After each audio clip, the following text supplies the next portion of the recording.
Fox Sports. We are Blackmore. We are Detroit. Tigers baseball on Fox Sports Detroit is presented by Bell Tire.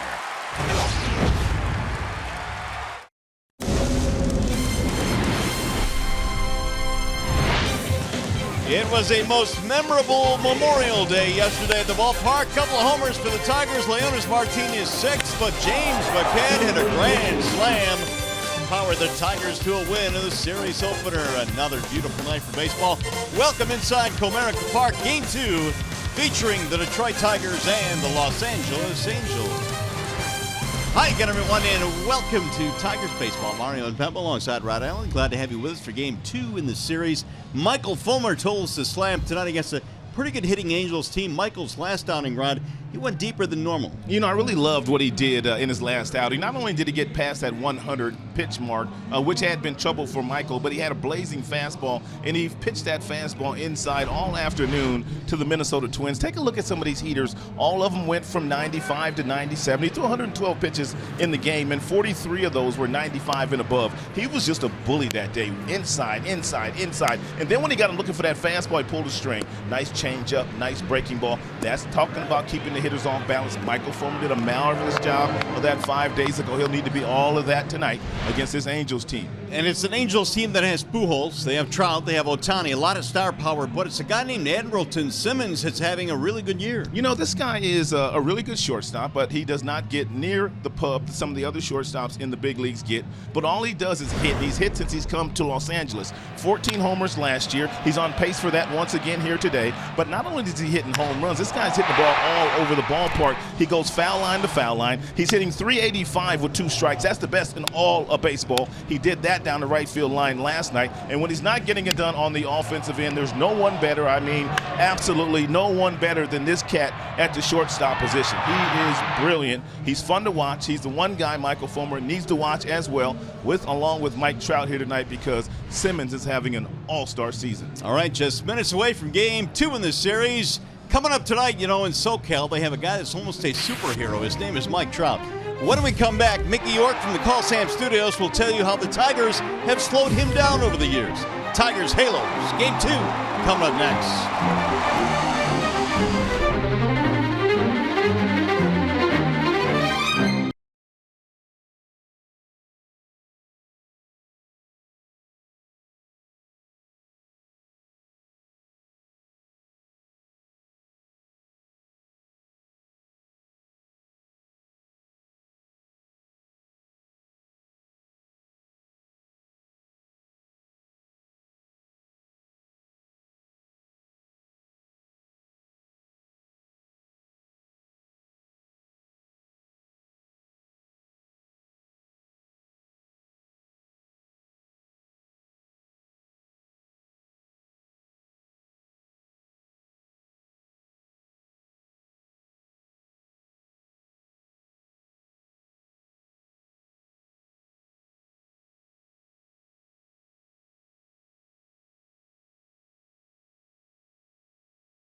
down Detroit, but quiet as kept. It's been a battle dominated by Fulmer. Trout 0-8 with 4 Ks lifetime against tonight's Tiger starter.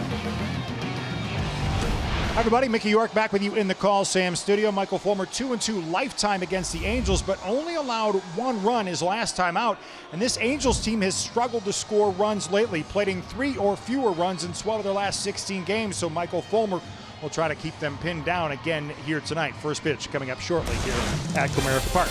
Tigers baseball on Fox Sports Detroit is brought to you by Comerica Bank. Raise your expectations of what a bank can be. Come to Comerica. And by Ram Trucks, built to serve.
The mound for the Tigers, game 2 in this series, Tigers and the Angels.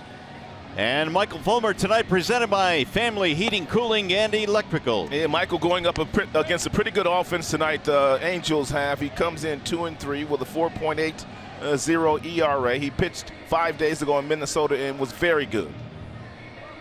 Here is the lineup he will face tonight for the Angels, presented by the Metro Detroit Chevy dealers. And for Mike Scioscia, Cozart, Trout, Upton, your top 3. Albert Pujols batting cleanup. Andrelton Simmons having a good year at short. Valbuena is at first. You've got Kinsler, Maldonado, and Calhoun rounding it out for the Angels. Michael Fulmer coming off a very good start. His last time out against the Minnesota Twins, he went over 100 pitches for the first time this year. Well, expect Michael to throw a lot of fastballs 95 and above. As a matter of fact, the first pitch to Cozart, if it's a fastball, will probably be 95. First pitch is flied in the air toward right field. It's going to be playable. And Castellanos makes the play. 1 pitch, 1 out. And Michael in his last outing threw 112 pitches, and 43 of those were 95 and above. Oakland University brings you the Tigers starting defense. Jones, Martin, Castellanos in the outfield. A third to first reads just like it does most nights. Candelario, Iglesias, Cosma getting the start today. And Ron Gardenhire said he had to get him in a game. He hasn't played in a while. Meanwhile, John Hicks is playing every day, and James McCann with a big grand slam in last night's game, catching Michael Fulmer here again this evening. Here is Mike Trout. 303 batting average for Trout, who looks at a strike. It's been a fabulous year for Trout. That's where you have to pitch Mike Trout. Excuse me. Go ahead, buddy. I was going to say yesterday homered in his last at bat. Otherwise, the Tigers, and especially the right-hander Fulmer, have handled him pretty well. He'll look at a strike in the outer edge again in 96. Here's the first pitch to Michael Fulmer. It's 96, and it's right down the middle, but it's up. That's where you have to pitch Trout. You cannot pitch him down at the bottom of the strike zone. He destroys those pitches. Line to right field. Castellanos on the move, makes the catch. In the corner and right, that ball was sizzling by him, and he makes a mini leap for out number 2. That was a 97-mile-per-hour 0-2 fastball at the bottom of the strike zone from Fulmer to Mike Trout, and it took an outstanding play in the outfield by Castellanos to prevent him from getting a double. That ball smoked the opposite way, and Castellanos gets a really good jump out there, takes a direct route, and makes a nice catch. So Castellanos has handled a couple of opportunities early in this game. 2 gone. Well, you already know the game plan here of the Angels. They're going to swing early and often. First pitch breaking ball to Justin Upton. Jay Up wearing Angels colors these days after a couple of pretty good years in a Tigers uniform. It'll sail low and away, and the count levels now 1-1. Had a chance to go down in the clubhouse today and talk to Justin and Ian Kinsler. And both guys really appreciated their time here. Ian spent 4 years in a Tiger uniform. Didn't seem like he stayed here that long. He piled up good numbers as well. Upton this year, 35 RBIs, tied for the team lead with Trout. He's got 22 RBI in the month of May. So we know from watching him from a year and a half in a Tigers uniform, Jay Up can go into about a 2-week stretch where he can carry a team. Lifted in the air, foul. He is very streaky. It seemed like there were streaks that wouldn't last a week, but maybe 3-4 weeks, and he would really carry a ball club. It's got tremendous power. Always has had tremendous power.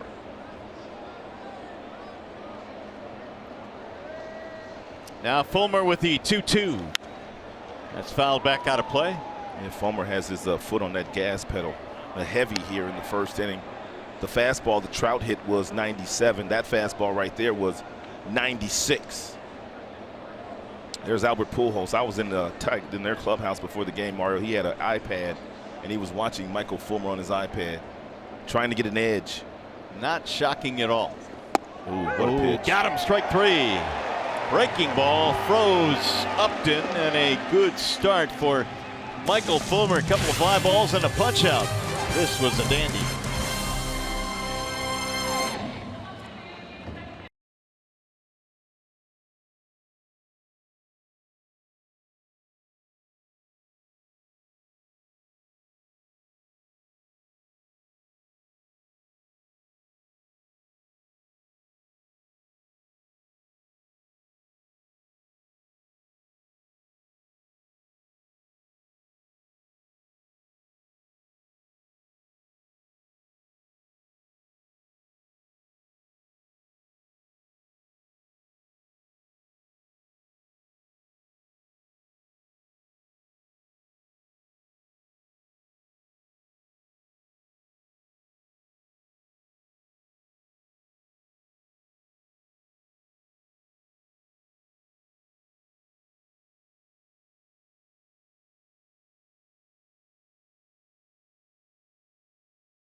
Swings of the night. Their starting lineup tonight presented by the Southeast Michigan Ford dealers. It'll be Leonis Martin, Nick Castellanos, and Jamer Candelario in the top three. V-Mart back in there, followed by Hicks and McCann. Jones, Iglesias, Cosma, the bottom three. MGM Grand Detroit presents Nick Tropiano. And Tropiano's not going to overpower you with his fastball, top fastball, probably 92. Pitches right around 89. He also has a curveball and a split, and a changeup to go along with the 4 and 2 seam fastballs. Tropiano pretty good in the month of May. Will attack the Tigers here tonight. First one is up high to Leonis Martin. Martin homered yesterday for the 6th time this year. Now the 1-0. High pop up. Right side of the infield for Ian Kinsler. And one gone. And let's take a look at the Los Angeles Angels defense. And behind Tropiano here this evening, Upton, Trout, Calhoun in the outfield. Calhoun not hitting a whole lot this year, but he has 7 assists. As a matter of fact, the Angels outfield has 14 assists combined, which is the most in baseball. And of course, they've got Gold Glovers everywhere. Gold Glove at short, Gold Glove at second, Gold Glove behind the plate as well. And that's where you build really strong teams with your defense up the middle. There is Simmons, who is a highlight reel nightly, it seems, at the shortstop position. His offense is finally catching up with his defense too, Mario. He's a late bloomer from the offensive standpoint. Really has buoyed this Angels team, which came into play right now. 3rd in the American League West, 29 victories. Yeah, Seattle's hot right now. Seattle's won 9 of 10, and they're 1 game behind Houston. Driven back out of play by Nicholas Castellanos. Nick on the homestand, 5-for-17. He's got 20 multi-hit games, and because of that, his average is at a very beefy 322.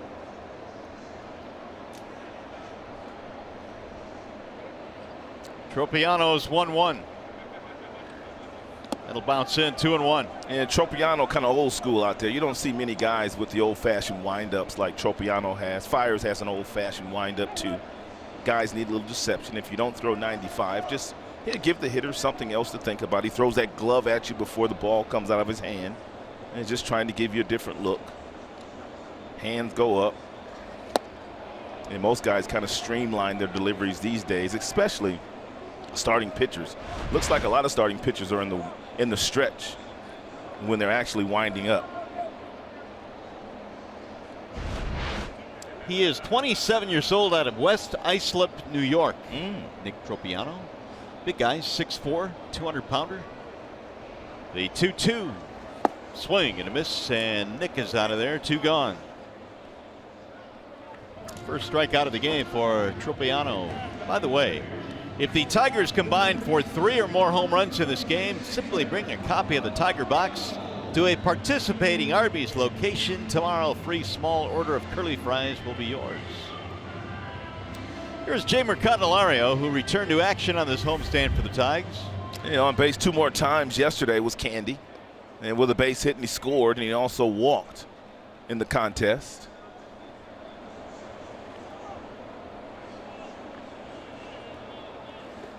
That one floats in a little bit outside, 1-0. And Candelario currently working on a 22-game on-base streak. He's been on base successfully in 22 straight games, which is the best in the majors right now. Fly ball in the air toward left center field, fairly deep. 2 Angels on the run. It's going to be Trout to run it down. A 1-2-3 inning for Nick Tropiano.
chase rate. And you see Carrasco and Tanaka, the only two ahead of Fulmer in terms of chasing balls out of the strike zone. So Fulmer's got it done in that respect. And he's got a future Hall of Famer to deal with now in Pujols. And not only does Fulmer get lots of hitters to chase his fastball, he gets lots of hitters to chase his slider as well. Oh, look out. That ball comes zipping at the chin of Albert. Ooh, that one just got away from Michael Fulmer.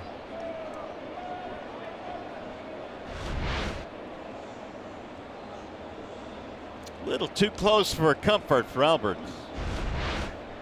DHing tonight. He was 1 for 4 with a double in the opener yesterday. Pujols reaching the 3,000 plateau this year in hits. What a marvelous career he has had. Over 600 home runs. Now the 1-2. Little chopper back up the middle. Iglesias gets to it. No, he doesn't. It's into center field. Looked like he was going to cut it off. Seeing-eyed single there for Pujols. And told you I saw Albert Pujols in the Angels clubhouse before the game with his iPad out studying some video on Michael Fulmer. That ball just scoots through the infield. Not much gets through the infield with Iglesias at shortstop. First base hit of the ball game now for the Angels. That'll bring up Simmons. Talked about Andrelton on the open here tonight. What a year he's had. Simmons at .337. He already has 32 RBIs this year, and he looks at a strike 0-1. Marvelous defensive player is Simmons. And as Rod mentioned earlier, kind of looks like the offense finally catching up to the glove. He had some terrific years before coming to the Halos. Now the 0-1. That'll bend high. 1 ball, 1 strike. And Simmons now has won 3 Gold Gloves. He won 2 in Atlanta and 1 now in Los Angeles. He won that last year. He becomes the 3rd shortstop in the history of the game to win Gold Gloves in both leagues. Orlando Cabrera and Omar Vizquel are the other 2.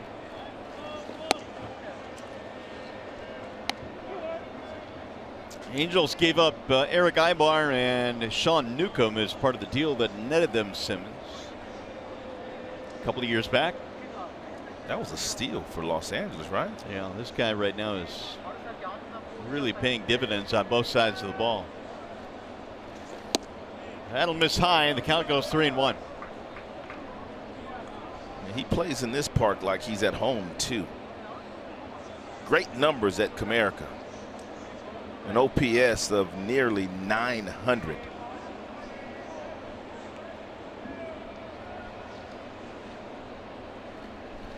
Outside ball 4, and the Angels now have something brewing here. A single and a walk. 2 on, nobody out.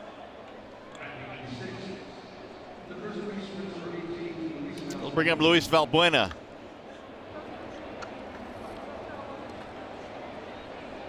Fulmer had a relatively quick 1-2-3 first. He threw only 10 pitches. Valbuena doesn't hit for much average, but he has had power in that bat. Last year, hit 22 home runs while hitting below 200. That's acceptable these days. Line to left center field. That ball will get down. Rounding third is Pujols. He will come home and score. It's an opposite field RBI single for Valbuena. And the Angels lead 1-0.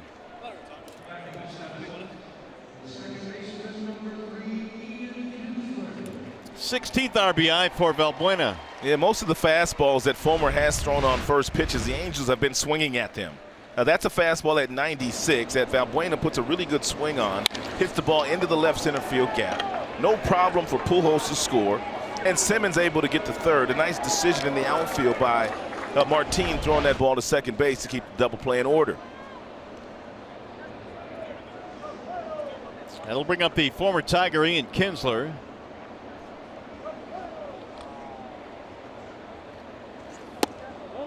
Ball 1 outside to Kinsler. 1 for 4 in the opener yesterday, and this year Kins batting 179, couple of homers. He had been at the top of their lineup at the start of the year, but has since been dropped down because of these struggles. That'll miss up and in. No, it's in there for a strike. High strike. And the count now 1-1.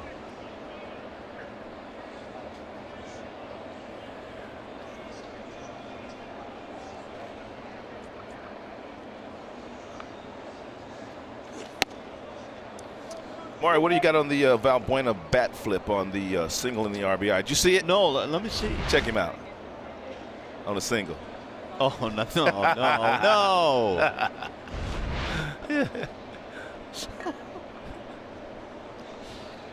A little excessive, maybe. Yeah. He did drive in a run, though. So. He did. 2-2 on Kinsler. Remember a couple of years ago, we were killing the Astros in Houston? Right, I remember that. And Carlos Corcoran comes up and loops a single to right field and did a bat flip. Yeah, he did. Valbuena hit with some style, I suppose. And by the way, broken 0 for 21, so maybe that's why he flipped the bat. Here's the 2-2. High fly ball toward left field down the line, hooking though. Souvenir. Still that part of the evening where the outfield is in the sunshine for the most part. The infield covered by the shadows early on here. As we head towards summer, that's usually the case at the ballpark. Both pitcher and batter, though, covered by the shade.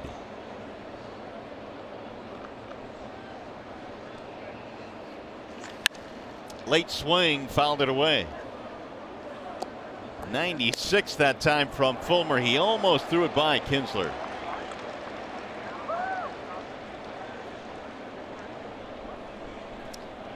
You got Maldonado, the catcher, waiting on deck. He was kicked out of yesterday's game, arguing balls and strikes. Another foul back out of play. And Ian Kinsler doing the best job that he can to try to put that high-octane fastball in play. And Michael has thrown him several breaking balls. He's also thrown him several fastballs, but the breaking balls that Michael Fulmer has thrown Ian Kinsler have acted more like curveballs than sliders.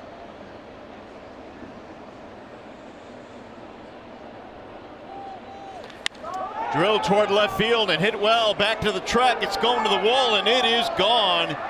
It is a 3-run homer for Ian Kinsler off Michael Fulmer.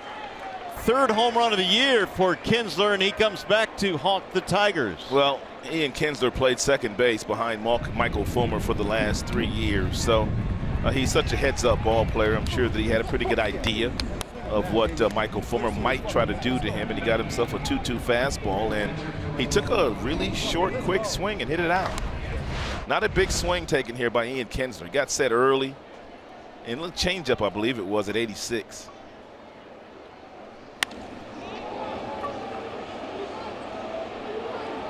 .979 on the exit velocity, and the look by Fulmer says it all. Maldonado takes a hack. 97 that time from Michael. Well, Michael's just got to pitch. I mean, 4 runs. And Tigers can come back from 4 runs. There's no question about that. But Michael's just got to keep them right where they're at. That is Ian Kinsler's first home run in 17 ball games. Maldonado is batting .250, couple of homers. Swing and a miss, 0-2. Michael came out with a 10-pitch first, but has yet to record an out here in the second, and he's up to 30 pitches. Yeah, I was talking to Mike Scioscia, their manager, before the game, and he says he has a really good team, but offensively, he said for the last 3 weeks, they've just been struggling. Slice to the air towards center field. On the move is Martin. He'll get there for the out. 1 away. Well, the Tigers take on the Blue Jays this Sunday at 1:10. You know what it is, a Sunday Kids Day and Play Ball Weekend. All kids 14 and under receive a free Play Ball pitch grip baseball. If you'd like tickets, go to Tigers.com. Those pitch grip baseballs are cool, man. They teach you how to throw the different pitches. Is that what they do? Yeah, if you're youngsters, they got the finger imprints. Wow. For the different pitches. Pretty cool. One gone now for Cole Calhoun, who looks at the ball high. We were talking about this Angels team going through a bit of a skid. You wonder how that can happen with some of the names they have at the top of their lineup. Yeah, they've got a really good offensive team. Trout, Upton, Pujols, Simmons, just to name a few. In their last 16 games, they've only scored 4 runs in 4 of those games. So they have not been scoring a lot of runs lately. Calhoun takes ball 3, 3-0.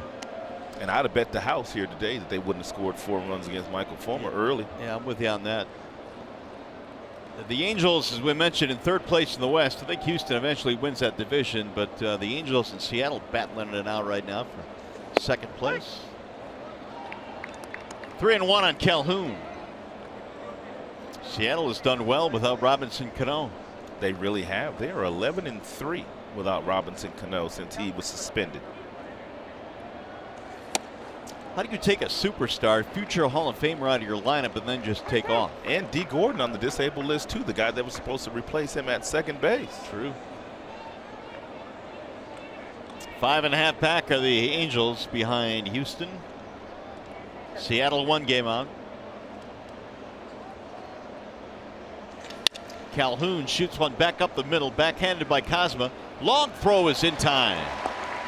Nice play by Pete Cosma, 2 gone. It's a nice job here by Cosma. He's a shortstop by trade. He's played some third base as well. He's got sure hands at any of those positions. He grabs it and gets rid of it in a hurry, knowing that Calhoun has decent speed and the fact that he was playing on the outfield grass. Yeah, it's a base hit if Calhoun is not playing on the grass. Here is Zach Cozart, who flied to right field to start the game. Ball 1. Hey, Menards brings you the big money encounter. One of the things that has hampered the Angels is their leadoff position this year. They just have not gotten going as far as table setting is concerned. Last in those 3 categories from their number 1 hitter. And we mentioned at a time it was Kinsler's Cozart now. There was a time where Trout would lead off for the Halos, but they like his run production in that number 2 spot.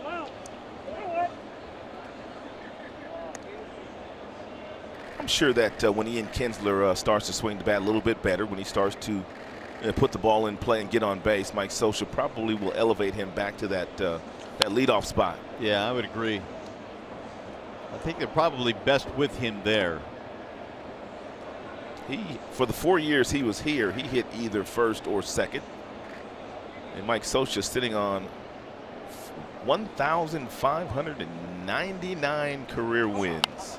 He is trying to move ahead of Tommy Lasorda for 19th all time. His next win will get him there. His mentor, Ron Gardenhire, had some thoughts on winning that many games. Had a lot of praise for Scioscia. Managing 19 years in one place, that does not happen very often. Ron Gardenhire had a nice run in Minnesota too, 13 years. That's a nice run too. You don't get many guys with runs like that these days. Well, Scioscia 1,599 wins. Gardy has 1,092 wins. So between them, they have seen a lot of baseball and have won a lot of games. That has popped up shallow center field. And Martinez under it to retire the side. The Angels will get 4. Coming up 3rd when we go to the bottom of 2nd, it's going to be James McCann, who had the grand slam yesterday.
Good efforts from their rotation in the month of May. Only Washington, Philly, and Houston have been better this month among their starters. Tropiano had a 1-2-3 first inning. He's got Victor Martinez here in the second. They are shifting on V-Mart as most teams normally do. And Victor had the afternoon off yesterday. Tigers took the first game of the series against the Halos on Memorial Day. And he's your selection on Ram Pick the Stick because he's got fresh legs. He's got fresh legs today. Off day yesterday. That's one of my favorite reasonings for Pick the Stick. Fresh legs. Fresh legs. There's Simmons up the middle there to. He's taking two fastballs at 90 miles an hour, though. And he's going to yank that one foul. Ooh, that one ate up the ball boy and skittered into the seats. Kinsler fan almost got that foul ball. Sure did. So the thing about the game today, Rod, it used to be as a kid you could buy your jersey, man, and that player would stay with your club seemingly forever. Not now. No. Game has changed. Very few guys spend their entire careers with one team. And think about the top two free agents on the market this coming year, Machado and Bryce Harper. More than likely, they're going to have to move places. They're going to go somewhere else, more than likely. And those are the kind of players that an organization would love to have around for a career. No doubt. Well, think about being a kid in Detroit in the 70s and 80s. If you bought yourself an Alan Trammell or Lou Whitaker jersey, you knew you could wear that forever. And Jim Leland told the story that when his child was born, Alan Trammell was a shortstop for the Detroit Tigers, and when that child went to college, Alan Trammell was still the shortstop for the Detroit Tigers. How about that base hit for Victor Martinez, finding a hole to the right side of the infield, leadoff single.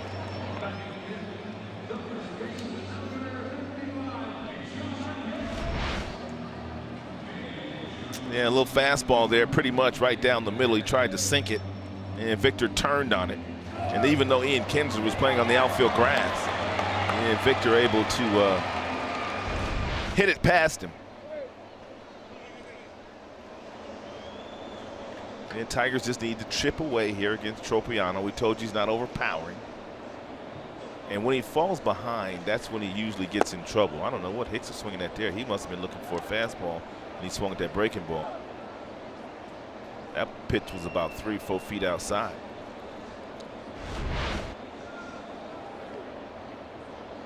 Wow. Yeah, a lot of times when you see a hitter swinging a pitch that misses that badly, the hitter's just sold out on the fastball. Now it's 0-2. Tropiano gives you a lot of arm motion. He really falls off violently to the first base side with that front shoulder. He really pulls it across his body, and it looks like he's going to throw you a fastball. And he threw that breaking ball up there at about 75 miles an hour to John Hicks. Swing and a miss, and Hicks is down on strikes. We chewed him up. 2 punch-outs now for Tropiano, who has really been deadly against righties this year. Yeah, take a look at what he does here to Hicks. All breaking balls for the most part, and finishes him off with a breaking ball. But take a look how he pulls that front shoulder violently toward first base in that split changeup. Well, that was a great shot right there. Yeah, and what you see is you see that arm coming through there that fast, and you're thinking he's going to throw you a fastball, but it's not a fastball. Right-handed batters coming into play tonight. We're batting just 183 against Tropiano. Yeah, I saw that. So I think we saw part of the reason why in that last at bat. Strike one on McCann. If he continues to throw strike one, he's at his best. We've been told that when he starts to fall behind and he's forced into throwing that four-seam fastball at 90 miles an hour, that's when he gets in trouble. But when he gets ahead, that's when he's able to expand the strike zone with that splitter and that breaking ball. Oh, as he did there. It must be a good one because we've seen several swings like that, partner, already here today. See if I can find some numbers on that breaking ball. You start digging. I'm going to start so we'll see how good it really is. Mac 2 out of 10 on the homestand. Grand slam in yesterday's game on Memorial Day. Homer number 4 on the year for McCann. The 0-2. Fly ball in the air toward left field. Upton is cruising back, still going back, and now he finally gets there. Ball has really been carrying here the last couple of days. Leonis Martin, Mario, I don't know if you saw it, but he hit a ball out yesterday, and his launch degree angle was 42 degrees, and as soon as he hit it, no, seriously, as soon as he hit it, he looked straight up in the air. Yeah. He looked straight up, and the ball went out. Huh. Well, it's heating up, and I wonder if that's got something to do with it. But the ball that Kinsler hit certainly carried out. Here is Jones. Jacoby 3 out of 15 on the homestand. Couple of doubles in yesterday's game. Yeah, the numbers I have on Tropiano is the fact that he will throw you a breaking ball early in counts, and if you miss that breaking ball or that fastball, then he likes to go to that split changeup. Well, again, he gets ahead 0-1. He's been ahead of most of the Tigers here in the first couple of innings. He's got a curve, he's got a changeup, and that splitter.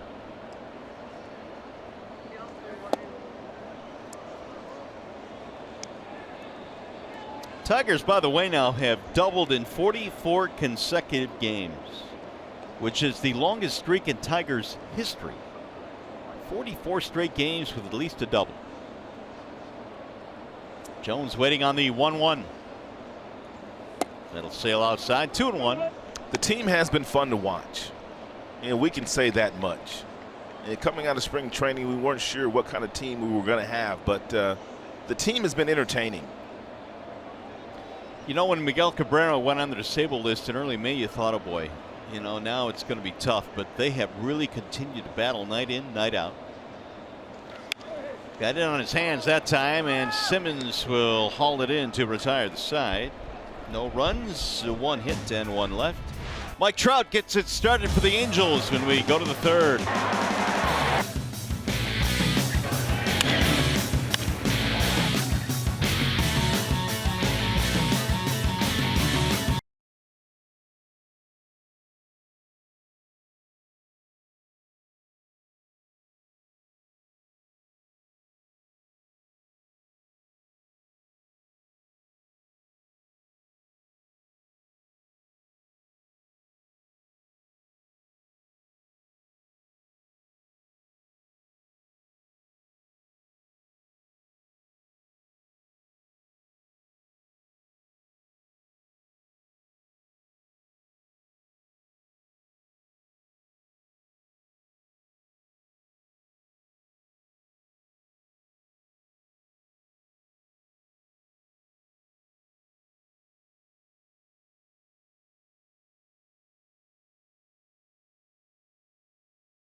Third now here at the ballpark. Mike Trout will lead it off. Time for the Bernstein advantage, and for Mr. Michael Fulmer, he's had the advantage on Trout.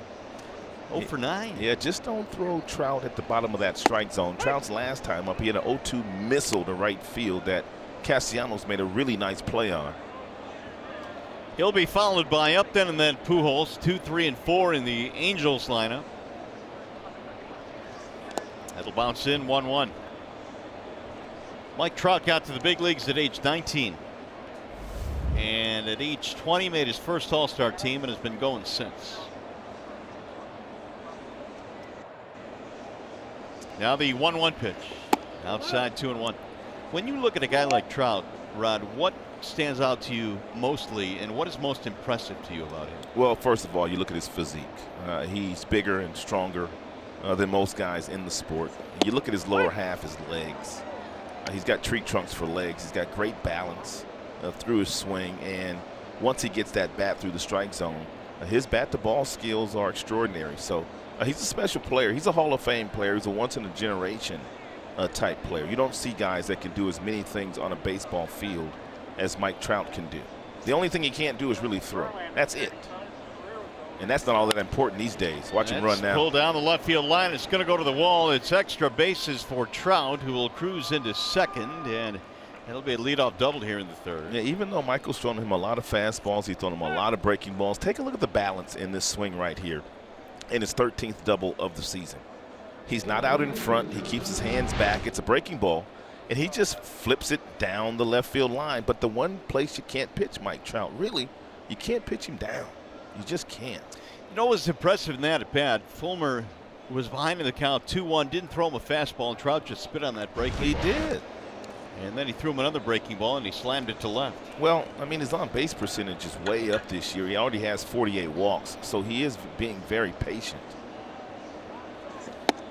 Upton looks at ball one. And last time Justin Upton was at the dish, and Michael Fulmer started him off with back-to-back sliders.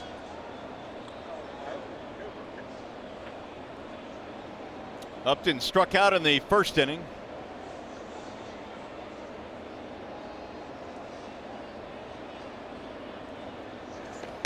Inside. This is the only visit this year for the Angels to Comerica Park. So after tonight, only two more chances to see guys like Trout and future Hall of Famer Pujols, and of course Shohei Ohtani, who is scheduled to pitch tomorrow. So make your plans to join us here at the ballpark next couple of days, and the Tigers continue their long homestand. Went after a 2-0 breaking ball, 2-1. That's a good pitch. And Justin Upton really hunts fastballs in 2-0 count, so why not pull the string there? And that was a beautiful pitch by Michael. And now if you throw Justin a fastball just because you've thrown that 2-0 breaking ball, you might be able to get him to pop up the fastball. You might be able to. Up top, swung right through it at 95. That's even better. Justin Upton has his own batting practice pitcher, Ed Hodge, who was here with the Tigers when Justin was here. When Justin went to Los Angeles, we saw Ed Hodge today in a Angels uniform, so he's there pitching practice to Jay Up every single day. And you may remember Justin does not take batting practice on the field. He only hits in the cage. He only hits off the tee, and he only hits off the left-handed batting practice pitcher. Even on days when the right-handers are pitching, he still hits off the left-handed batting practice pitcher. I guess if it works, why change, right? You must think an awful lot of a guy if you're Justin Upton, if you're going to bring him out to Southern California with got him a job, Yeah. man, hanging out in Orange County. Threw him a breaking ball, and he fouled it off. Just got a piece of it. 3-2 on Justin Upton. Angels got 4 in the second, highlighted by the 3-run homer by Kinsler. Now a leadoff double by Trout here in the third.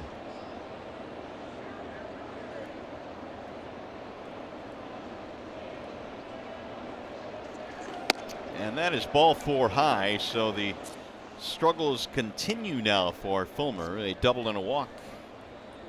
Well, if you can't catch the games on TV, you can stream them live on your mobile device with Fox Sports Go. Download the app, take Fox Sports Detroit. Tigers baseball with you wherever you go. It's made available by Oakland University. So Fulmer, who had a 10-pitch first, has now seen the pitch count head up to 56 here in the third. Yeah, you make a pitch on Pujols if you keep it at the bottom of the strike zone. He'll hit into a double play. He's already hit into 6 of those. Ground ball, but this one finds a hole. Base hit. Trout coming to third. They're going to stop in there with nobody out. Now we've got Upton caught between second and third. And Upton is going to be tagged out, and that's a break for the Tigers there. Dino Ebel, the third base coach, held up Mike Trout because of the arm strength of Jacoby Jones in left field. If you've been watching the Tigers, you know that Jacoby Jones has an outstanding arm. And even though Mike Trout has blazing speed and got a really good jump, and it looked like he was going to score, look at Dino Ebel down here at the bottom of your screen. He put the hands up late. Therefore, Justin Upton didn't see him and ran himself into an out there. So give Jacoby Jones some credit there, Mario, for keeping Trout at third base. And it also keeps the double play in order here and gives Fulmer a chance to get out of the inning. First and third, one out for Simmons. I thought for sure they might send Trout home. He got such a big jump. And he was flying, too. With nobody out, Dino Evil held him. And Simmons looks at a strike. Now, when you look at things here, Fulmer has given up 5 hits, 4 runs early in this game. Well, Fulmer said in his last outing in Minnesota, even though he went over the 100 pitch mark, Mario, it really did not feel good that day. He went from saying that he felt the worst in that start from his previous start. He said he felt the best in Seattle. So that's back-to-back starts where he felt really good, and then one start where he felt really bad. There's your ground ball to short. They'll go to second. One relays a double play, and Fulmer is able to get out of it. And an assist to Jones with a great throw from left. When we go to the bottom of the third, we'll be joined by Al Avila, general manager of the Tigers, coming up.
Nothing. The executive vice president of baseball operations and the general manager of the Tigers, Mr. Al Avila, joins us now here at the ballpark. And Al, I know that we're getting toward the month of June now. You've seen your club play for just about 2 months, but there was so much doom and gloom coming into the season. All of a sudden, these guys are in just about every single ball game. Give us your thoughts on how your team has performed so far.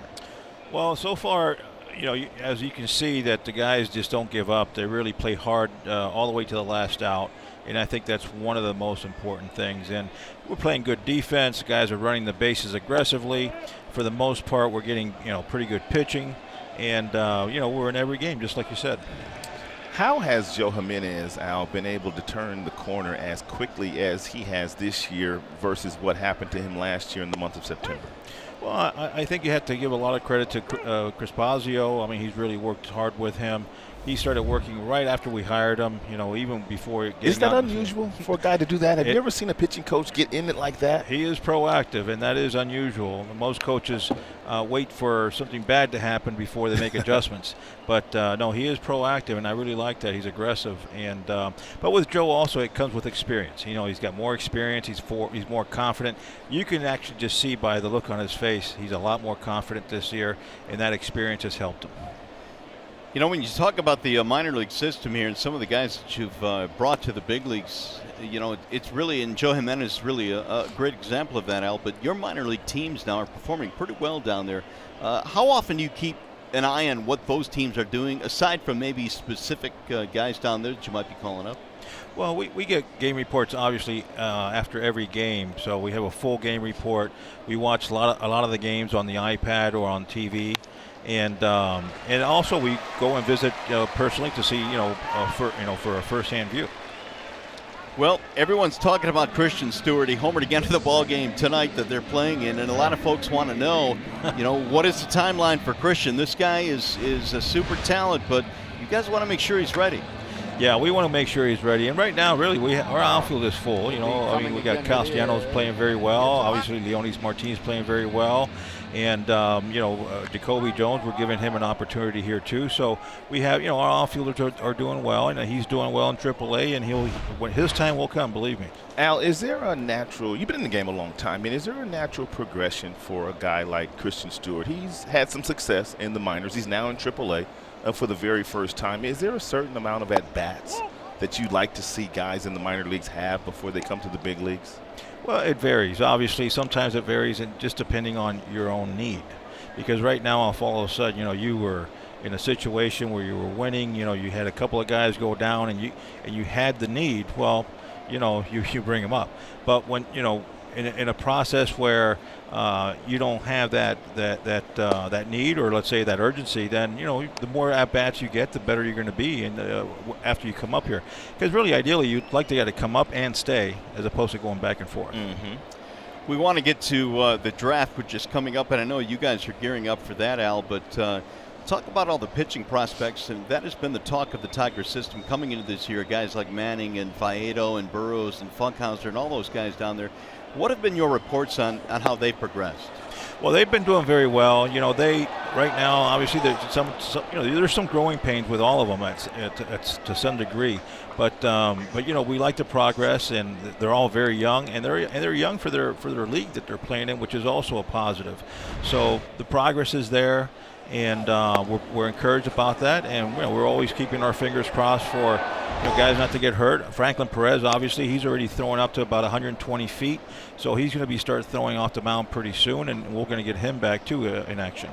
Al, when you start to, and I watch what goes on in the minor leagues, and it seems like every time Faedo pitches, he's pitching a gem. It seems like every time Manning pitches, he's pitching pretty good as well. Are you going to be able to keep these guys out of AA this year, or are they going to force you into sending them to AA at some point in time?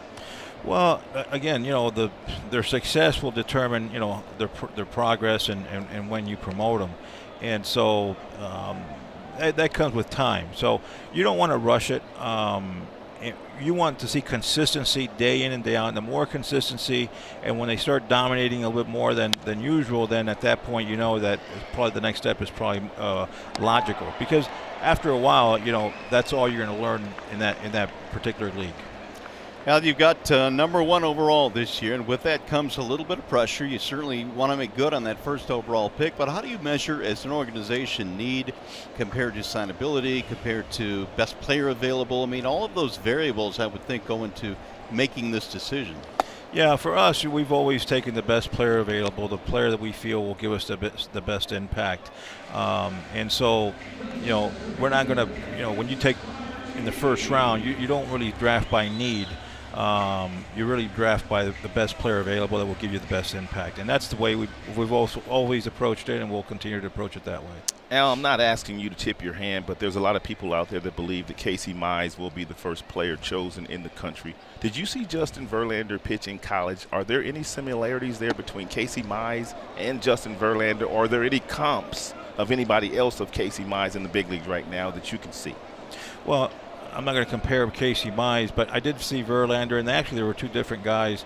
Verlander threw 100 miles an hour in college, but obviously his mechanics were not refined. He was a little bit crude, and he was actually somewhat wild, and he would go deep into the games, but he'd also get hurt. He would also get hurt. So when I say hurt, I mean hit.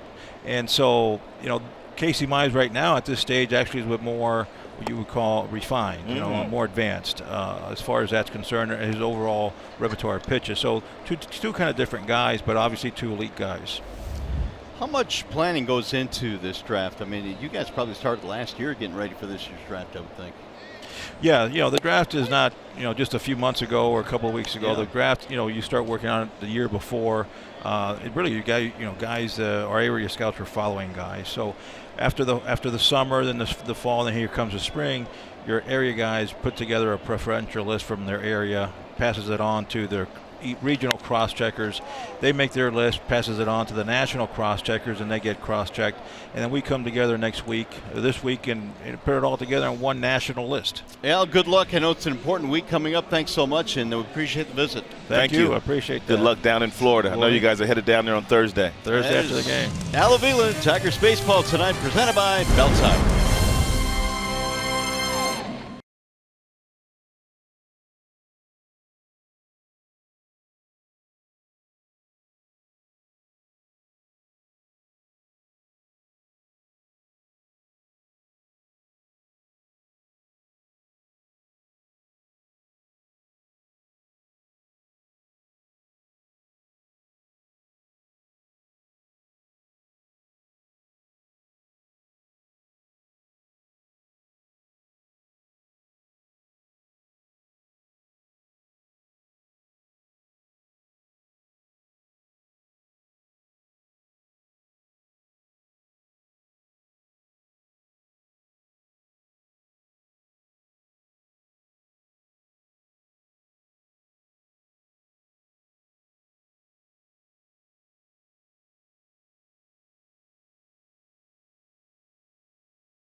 As we go to the top of the fourth now here at Comerica Park, Michael Fulmer has allowed 4 runs on 5 hits.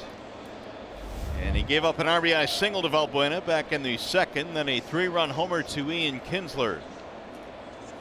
Valbuena in his last at bat sliced one the opposite way, even though they were playing him to pull, so he went against that shift and was rewarded.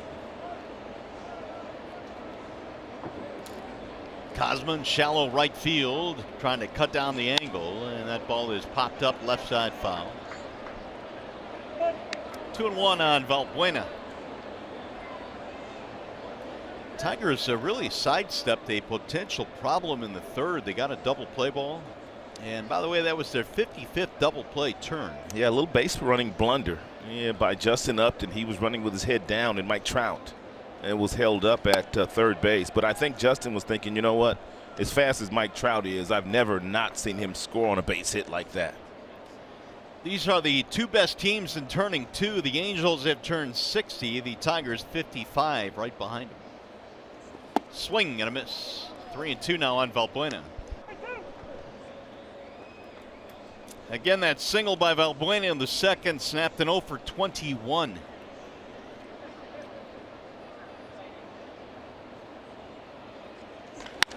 High towering drive to right field. That ball is hit well. Castellanos going back.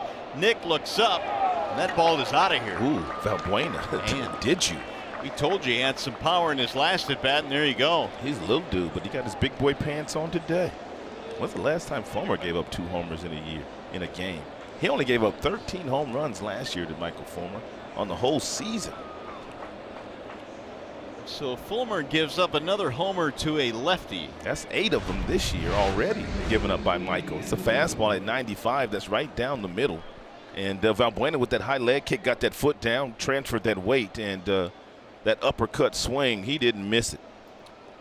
Fulmer, 8 home runs allowed, 6 of them have been to left-handed batters. Valbuena muscled that one to the seats, 5-0. Here is Kinsler. Ian looks at a ball high.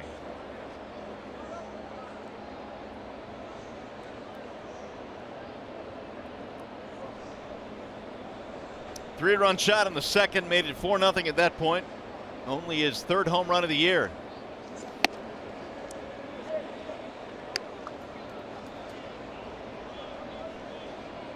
67 pitches now for Fulmer as we play here in the fourth.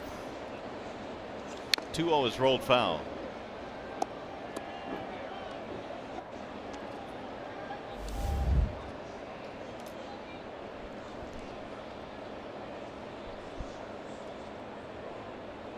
Kinsler in his 4 years in Detroit hit a solid .275.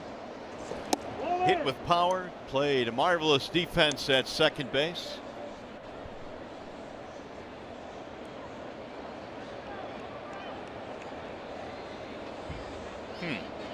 So he's Kinsler. There is a ball inside, ball 4. Hey, let's take a look at this throw, Mario. We didn't really get a chance to talk about Maldonado throwing out Iglesias, but take a look at how quickly he gets rid of this baseball, and he basically throws from one knee, and he throws it right on the bag, right where Ian Kinsler's glove was. His pop time on this was 1.89 seconds. That's from the time it gets in his glove to the time it gets to Ian Kinsler's glove. Not many guys in baseball better right now than Maldonado, and that's something that you always talk about, that pop time. That ball was down, so that's a really good pop time because Kinsler didn't have to reach up and then reach back down. The throw was right there. And Maldonado, a Gold Glove winner. That would have been the only place that Iglesias would have gotten thrown out there. He had a great jump off Tropiano, the starting pitcher. Rolled foul by Maldonado.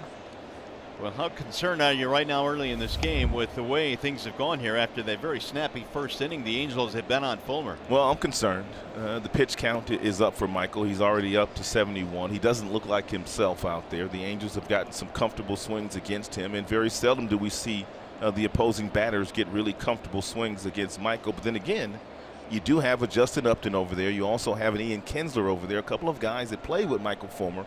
I'm sure they gave their teammates a really good scouting report on him. I don't know if they've picked up something that Michael was doing while they were here watching him, but you never know. Sure. Well, it probably didn't hurt. There's action. Hardy Lewicki is warming up in the Tigers bullpen.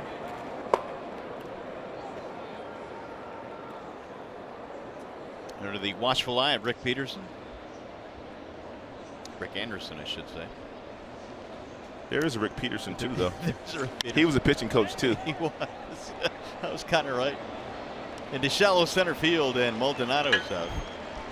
I'm surprised I have not called him Larry more than Larry, I know. More. Yeah, that's an easy one to do. Hey, stay tuned to Tigers Live. Following the game, we'll be selecting the Fox Sports Detroit Tigers player of the game, presented by McDonald's. Cole Calhoun will stand in now for the Angels.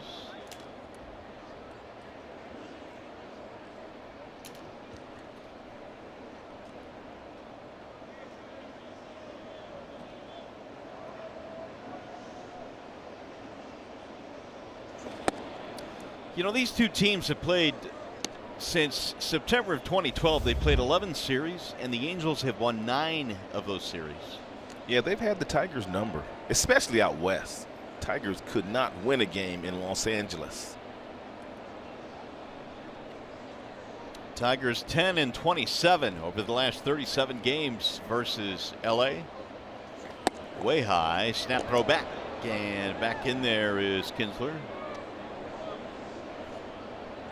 Yeah, Michael just has not been crisp in his production of throwing strikes, his command. He is up to 74 pitches.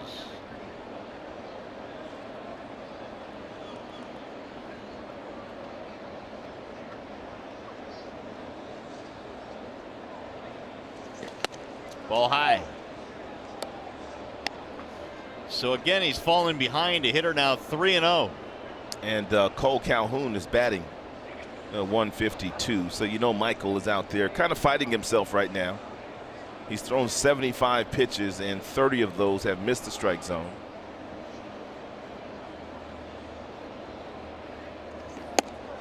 He'll take a 3-0 fastball, 3-1. Nothing wrong with the velocity. Yeah, most of the fastballs have been 95 and above.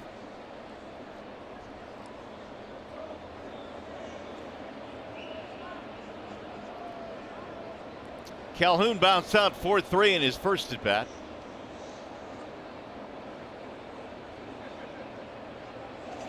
And ball 4. They had the runner on the move, and so Kinsler will take second. It's a walk.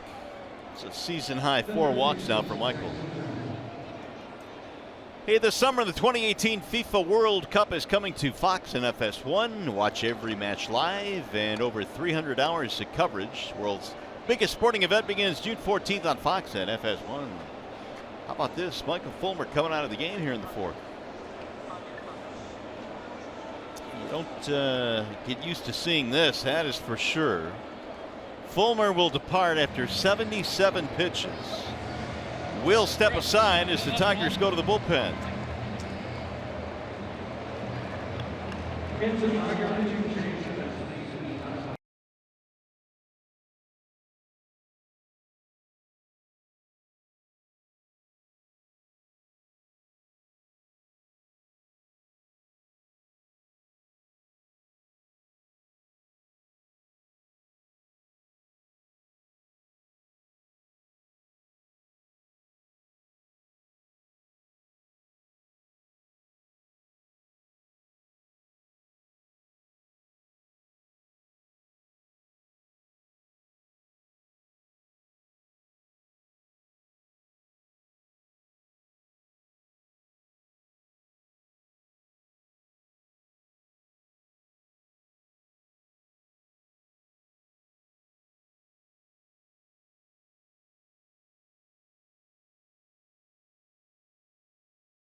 It happened back in the second inning off Michael Fulmer. That's a seeing eye single up the middle off the bat of Albert Pujols. A walk to Anderson Simmons, followed by a Valbueno base hit. He drove in 1, and a big blow off the bat of Ian Kinsler on a 2-2 off-speed pitch, changeup, and down in the strike zone. Ian Kinsler homered a 3-run shot against his former team. So we've got a pitching change. The Tigers go to the bullpen. Wall side windows change. Hardy Lewicki. And Lewicki has a fastball that'll top out at about 93, 94. He's got a really good curveball as well, and a usable changeup. 2 on, 1 out, and a run in for the Angels. They lead 5-0. And Lewicki throws a strike. And Eric Hinsky, the new hitting coach here in Los Angeles. He was with the Cubs last year. He's got the iPad out. None of these guys have seen Artie Lewicki before, and they're Trout. And taking a peek to see what Lewicki's doing and getting the scouting report from the hitting instructor, Eric Hinsky. Boy, have times changed. You think Trout is saying, you know what, I'll give this a cursory look here, but I don't really need No, I mean, they say that he really prepares well. So I'm sure Trout's looking. I mean, this guy's having a phenomenal year, Mario. 0-1 on Cozart. That'll miss low. Cozart was an all-star last year. A shortstop all-star in the National League. He had some nice years with the Reds over in the National League. 24 homers last year. Have you seen what Suarez is doing with the Red Legs? Eugenio. I think he might be leading the National League in ribbies, and he missed like 15, 16 games. Good player. Yeah. He was just coming into his own when the Tigers had to move him to Cincinnati. Did you see this coming for Suarez when he was here? I saw a good player, but I didn't know if he would turn into being the impact kind of player that he's been for Cincinnati from an offensive standpoint. Runner breaks to third, ground ball left side of the infield. Iglesias to second, 1, and a double play. Tigers turn 2 again. Nick Castellanos will lead things off for the Tigers.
Tomorrow and Thursday, enjoy great savings with the weekday value pack for tickets, for hot dogs, for chips and drinks for as little as $20 per person. And go to tigers.com/value for more info. See Mike Trout on the Halos. Well, if you're a baseball fan, you want to come tomorrow too, because Shohei Ohtani will be pitching for the Angels, and he is must-see right these days.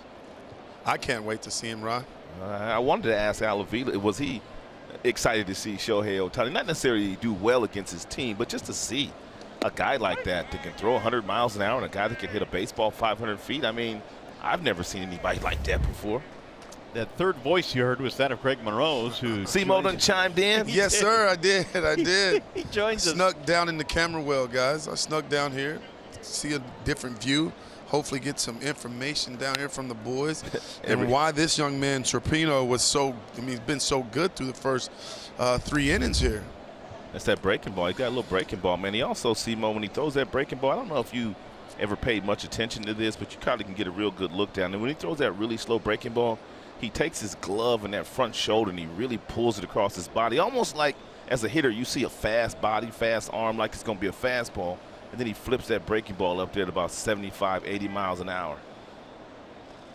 There it is right there. But see how violently he falls off toward that first base side? You don't see guys fall that violently off the mound if they're not a power pitcher.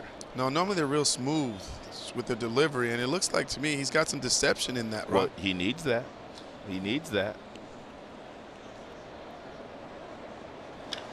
Ripped to left field. It is fair. It's going to go to the corner. Extra bases for Nick. He will pull into second, and that's going to be a double. Leadoff two-bagger here in the fourth. I don't know how in the world Nicholas Castellanos was able to keep that ball fair. It's his 15th double of the season. It's that split change. It's about 3 inches off the plate inside, but look at where his hands are right now. His hands were literally in front of his body. And that's the only way as a hitter that you're able to keep this ball fair. You fight to get your hands in that position right there in front of your body, and that gets the bat on the same plane to hit a line drive. That is a thing of beauty right there. Right, I also look at the hips too. That hip, getting that backside through that baseball also allows him to keep that baseball fair. Is that now 45 straight games the Tigers have had a double? Yes, sir. They continue to add to that streak. And a ground ball at the middle, right at the shortstop. And Simmons throws him out. Bad luck there for Jamer, but good scouting for the Angels. That's good base running too, guys, because Nicholas Castellanos, a lot of times you're taught if the ball's hit to your left or directly at you, that you can go to third base, but he respects the talent of Andrelton Simmons. Simmons has a great arm, and even if Nicholas would have went to third base, Simmons would have thrown him out. But typically, you can go on a ball like that. Victor found a hole to the right side of the infield in his first at bat and singled. Something else, Simo, that Mike Scioscia likes to do with Andrelton Simmons, the shortstop. You see where he's playing right now. He's in a shift, but because he is so athletic and covers so much ground, Mike Scioscia allows him to stay right where he's at instead of being probably over here where you see most shortstops play of Victor, because Victor hits a lot of balls in that area, but he allows him to be like a rover out there because he's so athletic and he covers so much ground. I've often wondered, though, why they shift on Victor Martinez, guys, because I feel like watching Victor throughout my career, he's one of those guys that can slash to all fields. You better watch Maldonado. He's got a cannon from behind the plate, huh? Yeah. He has been that guy, Steve, but have you noticed the fact that a lot of times he does hit into that shift, though? Yes, I've noticed that he is. Well, because I also think, Rob, because they're pitching him a little bit more inside. Thinking that they can get inside on him. But when he gets the ball out over the plate, for a long time in a different uniform, I watched him stay inside that ball and drive it the opposite way. I was also talking to Mac, the hitting instructor today, and Mac was telling me that, McClendon was telling me that he's been instrumental for the young kids on this team. That's good to hear. He's been great in the clubhouse. You start to talk about one of the better hitters in our sport for a long time, 300 from both sides of the plate. Max said that he often have the guys go talk to him about his approach, because Victor's a guy that doesn't strike out. He always seems to be in control of his at bat, and that was really good to hear. about Victor Martinez. Here's a 2-1 from Tropiano, and it's pounded foul back out of play. I think one of the things that spoke volumes on the last road trip for Victor was the fact that one night after hitting into a double play on a ball that probably should not have been a double play, and then hitting a ball to the wall and having only a single, he was out there the very next day working on some agility drills. Day game, about 9:30 in the morning. And he's 39 years old, a day game after a night game, and there he was. And I think it speaks to the pride that he still has in his game. Here's the 2-2. Swing and a miss, and Tropiano strikes him out. 4 strikeouts now for the Angels right-hander, 2 gone. Yeah, good tailing fastball here by Tropiano. And 2-seam variety. You can see how he gets that ball right off the fingertips. That ball just kept tailing away from Victor Martinez.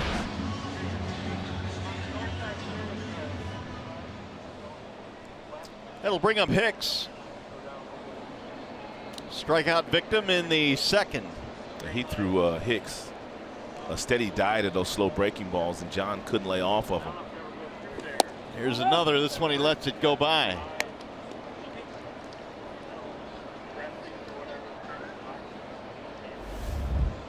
Everything off the plate against Hicks. 276 batting average for Big John. I wonder what Ron Gardenhire is going to do with John Hicks once Miguel Cabrera comes back, and it appears that Miggy's not far from coming back. Well, he won't be playing first base. We know that. But he's been pretty productive, guys, so I feel like they'll find a spot for him. I think you have to, given the bats that he's been given since he's gotten a chance to play every day. We're at C. Yeah, I mean, is he going to, I mean, who would he replace in this lineup, though, see? Well, I don't think he's going to replace anybody, but I think he'll go back to being the backup catcher here, which that's how we started the season. Maybe Greiniger goes back. I'm not really sure, but DH a little bit, maybe. Maybe DH a little bit. Check swing roller toward third base. Long run for Cozart, who throws high, safe at first.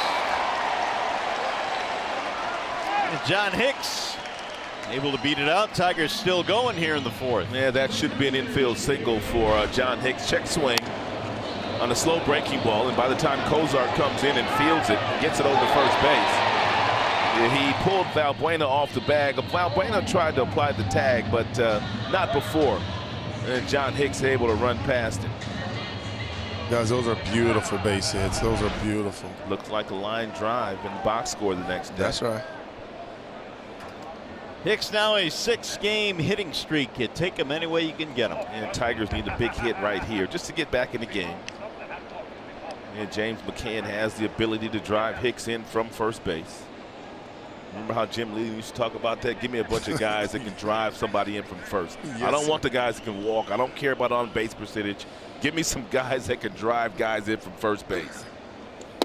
You sound just like Skip right there. I was talking to Mac today, McCann that is, and we were talking about his approach, and he told me that he feels really good right now because he's gotten back to stand on the baseball a little bit more, Rod, trying to use the big part of the field. And yesterday, the grand slam, I mean, that was a beautiful swing there. And then he followed it up on a breaking ball with a nice swing. So he's locked in pretty good right now. Hey, that home run yesterday, one of the hardest balls that McCann has hit in the big leagues. I think his exit velocity was like 114 or something like that. He really got a hold of it, grand slam. Well, he's got himself a 2-0 count here with runners at first and third. And see, Rod, right here, guys, you can't get pull happy.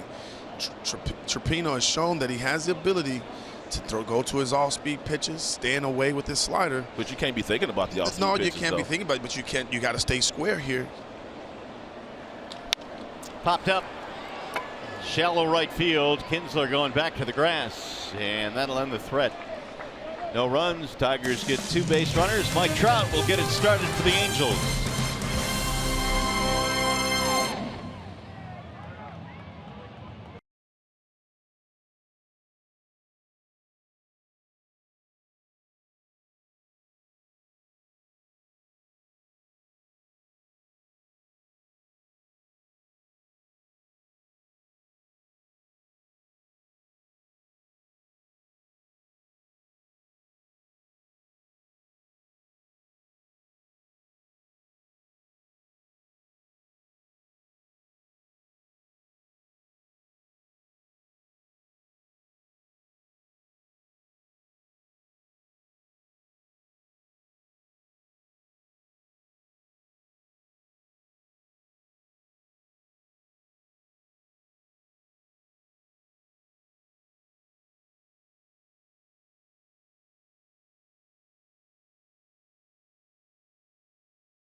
By the Sam Bernstein Law Firm, official legal services sponsor of Fox Sports Detroit.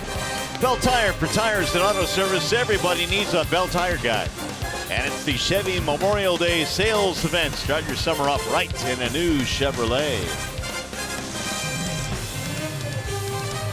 Beautiful night here in the Motor City. The Tigers and Angels game 2 in this 4-game set. So far it's all Angels, 5-0. And Lewicki goes back to the mound here in the 5th inning. He's got Trout, Upton, Pujols, 2, 3, and 4 in the Angels lineup. Ground ball hit to short. 2 steps to his right, Iglesias. 1 pitch, 1 out. Trout is 1 for 3 now. Lewicki came on, got a big double play in the 4th inning, and Simo Fulmer did not make it through the 4th tonight. Your thoughts on his outing? Well, very surprising. We've come accustomed to watching him just completely dominate the opposing lineup. But, guys, I think today the Angels made an adjustment. They were looking for the ball out over the plate. It was Mike Trout lining out to Nicholas Castellanos. He'd make a heck of a play. Pujols went back up the middle. So I really think they made it a point to stay up the middle against Michael Fulmer today. And they worked their approach to perfection, and they were able to put up a 4 or 5 spot. I thought Michael would come out and pitch the same way that he did in Minnesota. In that particular outing in a day game last Wednesday, whenever that day was, he threw a lot of fastballs inside and just didn't do that here today. Well, he had a lot of success, too, Rod, against this Angels team, staying away from him. Good firm fastballs and then the sliders. So maybe that's what he was thinking today. 2 gone now as Upton flies to right field. That'll bring up Pujols. Yeah, this much we do know. Michael will figure it out. Oh, there's He's no question. Way too talented. He's one of the guys you don't worry about. Albert with a couple of singles. Cosma, the second baseman, sliding over to the shortstop side of the bag. I thought it was interesting to see when we were talking about a Pujols earlier today, and you were talking about how good he had been at driving the ball to right field at the beginning of his career, really the first 10 years of his major league career. But if you look at his spray chart now, as he's gotten older, he cheats a little bit with that front hip, and he likes to pull the breaking balls, and he still likes to take the fastballs up the middle and the other way. But if you throw him a breaking ball and hang it, he will turn on it. Where does Pujols rank among the best right-handed hitters in the game in recent history? He's the top 2, top 3, might be the best. He might be the best for me. Miggy might be number 2. Miggy called him the best, so I guess I could say it too. Well, you have to. If the big fella say he's the best. He did. And he's one of the best that we look at him. We see him every day. Look at that Got right his there. 3rd knock of the ball game, slicing one to center field. He is 3 for 3. See, I don't know if you heard this, but I said it in the pregame show that I was in the clubhouse today, and I saw Pujols walking around with his iPad, and he was studying Michael Fulmer. Now, this is Lewicki now, but he had a good game plan coming in. That's a fastball at the top of the strike zone, and he's just able to pull his hands up and get on top of it and get himself a nice little line drive. He's in about 400 in this ballpark anyway. 2-out single here is Andrelton Simmons. Mar, we were talking about Simmons yesterday. I mean, who's going to make the All-Star team at shortstop? Is it going to be Machado? Is it going to be Lindor? Is it going to be Correa? I mean, is this guy going to make it? I mean, who's going to make it? That's a great question. Simmons certainly has to get major consideration. Pop that one up. Cosma at second base will haul it in to retire the side. When we come back, we'll hear from Miguel Cabrera.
I never asked, like, I don't like here in Detroit. I love Detroit, so why am I gonna go somewhere else?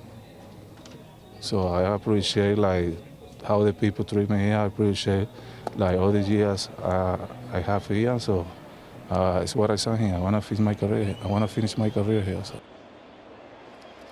Folks, that was our 1-800-CALL-SAM call of the game, and you heard Miguel Cabrera say he wants to finish his career as a Tiger. That is great news, and even better news is that career he hopes will continue very soon. He says he is very close to a return to the field. It was 26 days ago that he last had the uniform on and competed in competition, but his return to the lineup is imminent, maybe even before the end of this series, Mario. Yeah, you get the feeling, Trev, that'll be the case, and certainly when you look at what the Tigers have done without him, they've been able to tread water, at least stay in games, win some games. They're in second place right now in the Central, so boy, his return would buoy this lineup. Hey, Trev, did he say when he thought he might be coming back? Well, Ron Gardenhire thought there was a possibility it could have been even yesterday, Rod, but he still had a little bit of stiffness, a little sore, and they wanted to work that out. He did not run. He did do batting practice today, so we're just taking a little bit of days off with the legs. If he feels good, it could be tomorrow or it could be Thursday, but he did not pick a specific date. They do not have a specific date. The day he says he's good to go will be the day he's in the lineup, Rod. Meanwhile, Jacoby Jones will get it started here in the 5th inning. Bottom 3, Jones, Iglesias, and Cosma facing Tropiano. Thank you, Trev. Well, guys, I was watching Miggy take batting practice today, and he looked really good to me. He was hitting the ball extremely hard the opposite way. He looked like Miggy of old. You know, I think that through the years, Cabrera has played hurt here. I don't think that's any secret. I mean, even the year he won the Triple Crown, he was playing hurt. And even his mere presence, I think, just shifts the opponent's outlook on the Tigers lineup. I've never seen anybody take batting practice the way that Miguel Cabrera takes batting practice. If you watch him take BP, his first 10 swings or so, they'll all be to right field, and some of them will be foul. That's just how much he wants to stay inside the ball, hitting the ball right down the first base line. And then, guys, once he gets loose like his last round, he will play around the robin with home runs. He'll hit a home run to left, one to left center, one to straightaway center, then right center field and right field. It is the most amazing thing I've ever seen anybody do on a baseball field. And he does it whenever he wants to. Well, you saw Cabrera had 21 RBIs before he went on the DL. That's 21 RBIs in 26 games. So he was having himself a year, 323 batting average. Yeah, 21 RBI, still like good for second on the team. He's been out for 20-something days. Here's the 2-2.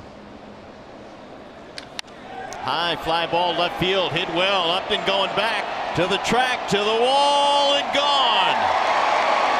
Jacoby Jones has gone deep, his 4th of the year, and the Tigers are on the board.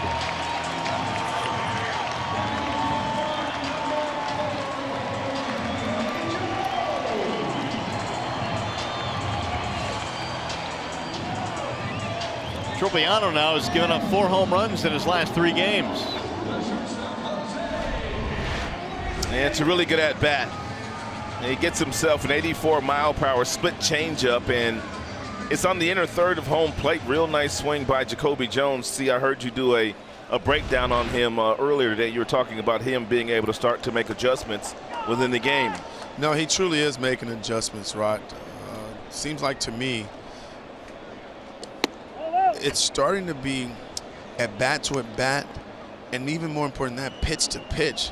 And that's scary because he's got tremendous talent. And if he can ever be consistent, the Tigers have themselves a center fielder of the future. They have a left fielder of the future. Whatever decision they decide to make on what position to play him, he's special. But what expedites that experience or the getting to the point where he needs to be? And is it experience, just simply getting at bats? Well, for me, it's experience, but it's also the work that he has to put in. He had some flaws in his swing. I personally thought he was in the zone and then out of the zone entirely too quick. But now it seems to me that the bat is staying in the zone, Mario, for a longer period of time, and this allows you to start to be a little bit more consistent. Here's the 2-1. I think it comes with time as well, Mario. There's no doubt that Jacoby Jones has a wealth of talent, and he's getting a chance to put that talent on display every single day because Ron Gardenhire has shown some confidence in him putting him out there. he no longer has to worry about going 0 for 4, 0 for 5, whether he'll play the next day. He pretty much knows if he goes 0 for 4 with 3 strikeouts, I'm still going to be in there. So that's a big part of it, too. That's so important, Rod. Yanked foul by Iglesias. And guys, the reason it's important is because now you don't put as much pressure on yourself in every at-bat and every pitch. And not that you're not concentrated and not focused. That's not what I'm saying. What I'm saying is when you know that you're going to be in the lineup the next day, you go to the batter's box with a little less pressure on you. And now you can start to get the most out of your talent.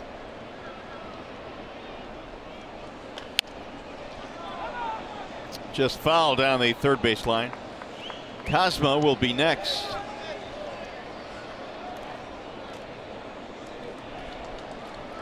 Tigers fell behind 5-0. The Angels have hit 2 homers in this game, but Jacoby Jones has gotten them on the board here in the 5th.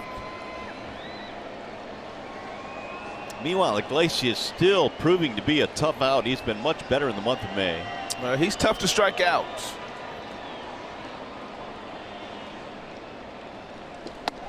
Busted him inside, almost hit him. That might be the hardest pitch that Tropiano has thrown here tonight. That was 91.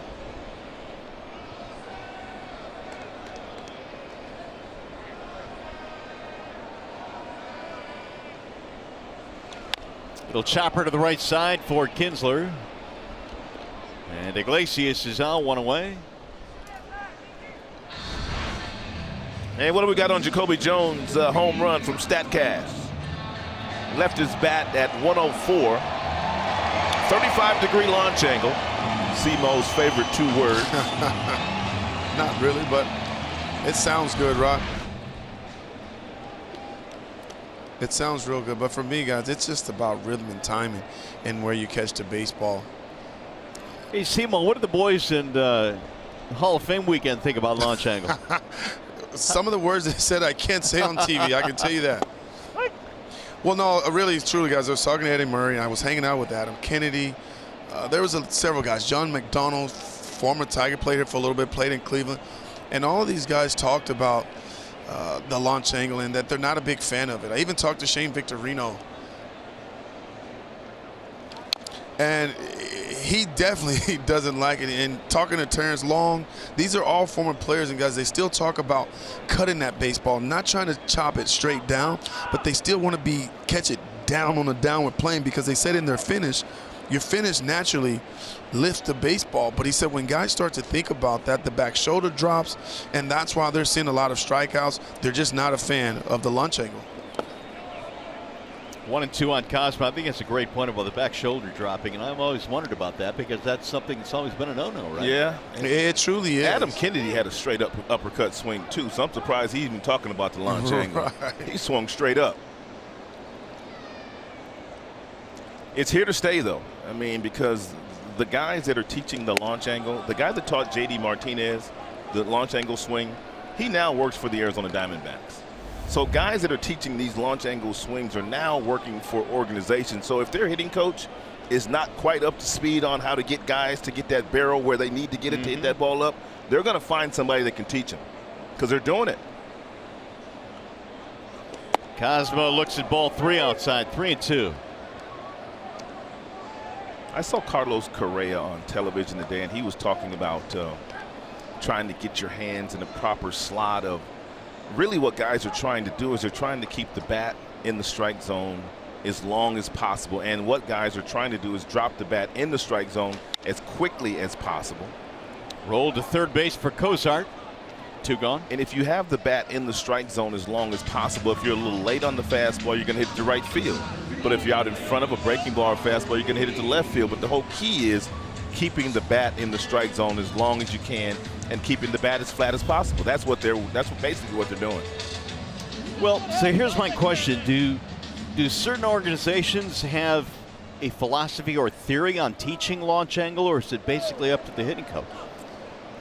I think it's probably pretty much up to the hitting coach to a certain degree, but then you have the players that are talking to one another and also working out with each other in the off season, and I think that's where a lot of it comes from too, Mario, not just the hitting coach, but the guys that you're working out with in the offseason. I know J.D. Martinez He's a huge proponent of it, and he's been teaching it to everybody. Now even some of his players on the Boston Red Sox team are picking JD's mind about how he changed his swing. But, Rod, I don't think it works. For me personally, I don't think it works for every hitter. We all are different in the batter's box. That I agree with 100%. I agree with that too, 100%. We all have different skill set. Some guys got power, some guys don't. Some guys relies on their legs because they need to hit line drives. Yeah. I mean, I think if you're a power guy and you're a guy that can hit 30, 40 home runs, then if that's something you can work, you want to work on launch angle, I truly understand. There's a ball launched to right field and deep, going to the track, and that ball is caught. Oh, man. There's got to be some wind up there, guys. Calhoun went to the wall and made a leaping play to end the inning. Tigers did get one, though, on the home run by Jacoby Jones, providing our cricket smile. 5-1 ball game.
Here on Fox Sports Detroit, Shohei Ohtani will be getting the start for the Angels in that game. You're not going to want to miss it. Angels in town for 2 more games. I wish that we could have witnessed Mr. Ohtani swinging the bat in a 4-game series, but I don't think we're going to get a chance to see him swing the bat. At least that's what Mike Scioscia told me earlier today. Here's Valbuena getting things started here in the 6th inning. And here's my question to both of you. Is Ohtani worth more to the Angels as a pitcher or a hitter? I'm going to say pitcher. I mean, when you have a guy that can throw 100 miles an hour with a split finger fastball like he has, and in this day and age where starting pitching is much needed, for me, I'd say from a pitching standpoint, he has the most value. Simo? I'm going to have to agree with Rod. As much as you hate to do it. I'm just joking. Listen, no, Rod's absolutely right. You win with pitching, and his skill set from a pitching standpoint is incredible. 100-mile-per-hour fastball. I mean, that gets on you in a hurry, and then you couple that with the fact that he's got some great plus secondary pitches. He'd be tough to deal with in the batter's box. Well, they probably, as their team is constructed, the Angels need more help in the rotation than on the offensive side, although you make an argument for both, I think.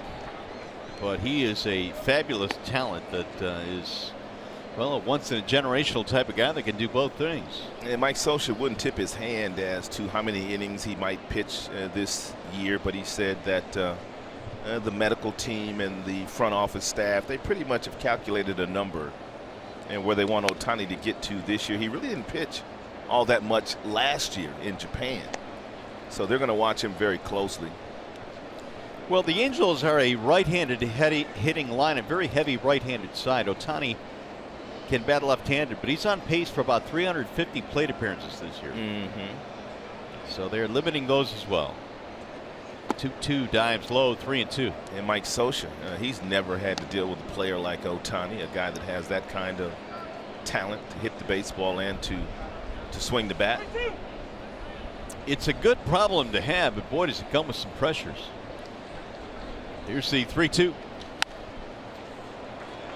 Valbuena has had some good at-bats today. RBI single off Fulmer in the second, and then a homer in the fourth. Real good balance, Rod. He's got some good balance today. It looks like he's picking up the ball early and making good decisions. Slammed in the air to center field. Martinez on the run. One gone.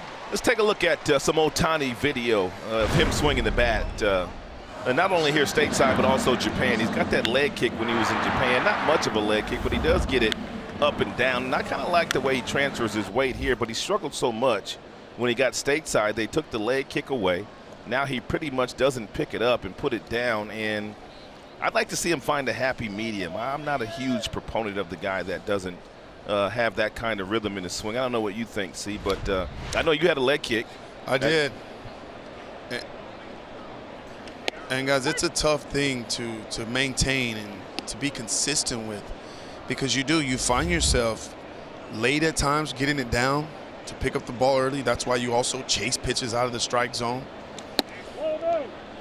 So I like the adjustment, right? I come from the Texas Rangers. When I was coming up, Rudy Jaramillo was the hitting instructor, and he was a big fan of making sure that you got yourself in a hitting position, a ready position, before the ball was on its way. And if you watch Ian Kinsley, you watch the boomstick out in Seattle, a lot of those guys do the exact same thing, or have made the same adjustment that Ohtani had to make, is that you want to get that front foot down early. But if you notice, he didn't stop the movement. He didn't stop his rhythm. He just eliminated that leg kick. Yeah, I believe that Pujols was the one that kind of talked to him about that. If you watch Pujols, he does the same thing. By the way, that video we showed you on Ohtani, that's our DT Energy, know your own power. 2-2 on Kinsler. Rip foul. And Rod, too, just to add to that, it's tough to make these kind of adjustments, especially as quickly as Ohtani's made them, because you've come accustomed to having success doing it your way. And so you have to be open-minded as well to listen to some suggestions that might make you a better hitter. Yeah, I guess if you can't take advice from a guy that has 3,000 hits and over 600 homers and 600 doubles, you're probably not going to take advice from anybody. Probably not. And a big game tonight for Albert, 3 hits. Angels lead 5-1. We're in the 6th. Fouled away as Kinsler continues to battle Lewicki.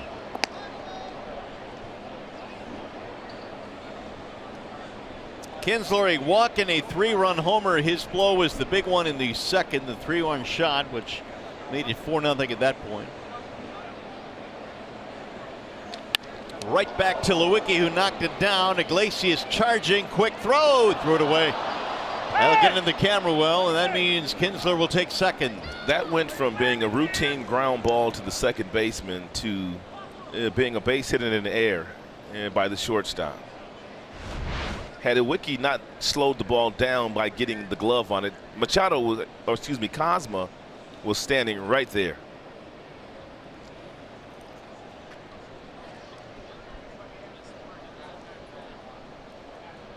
And they're checking on Lewicki to make sure he's all right.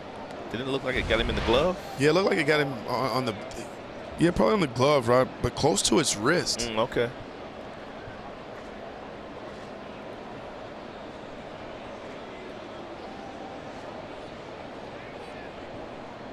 Home plate umpire Greg Gibson signaling no mound visit. Lewicki is all right, so the Angels now with the man at second, 1 out for Maldonado. Martinez fly to center field in his 2 at-bats. Simo, did you see Maldonado's throw earlier today when he threw Iglesias out? I did. The ball was down. He transferred. His pop time is what they call it now. Was extremely fast. I don't know the exact number. Do you have the number? It was 189, his Oh. pop time. They've got a pretty good defense up the middle with Trout in center field and Kinsler and Simmons and Maldonado behind the plate. And that's where really good teams are formed, up the middle. Mentioned that Maldonado won a Gold Glove last year, and only 2 other Angels catchers had done that, Bob Boone and Benji Molina. I know that 06 team, that team that you played on was pretty good up the middle with Pudge Rodriguez behind the plate and Guillen, Polanco, Granderson in center field. Did Polanco go a whole year without an error? He did. He did. He sure did. He was sure-handed, guys, and boy, could he hit. 0-1 on Martin Maldonado.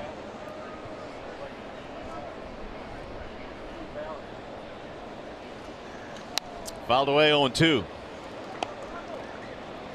Well, right now the Tigers in a meat grinder portion of their schedule. They are playing 18 consecutive nights thanks to a doubleheader makeup that's coming up on Monday against the Yankees. And they're playing up against some pretty good teams too. Yeah, and that was going to be my next point. I mean, you got the Angels here, you got the Blue Jays, then Red they got Sox, Boston, Yankees for 2.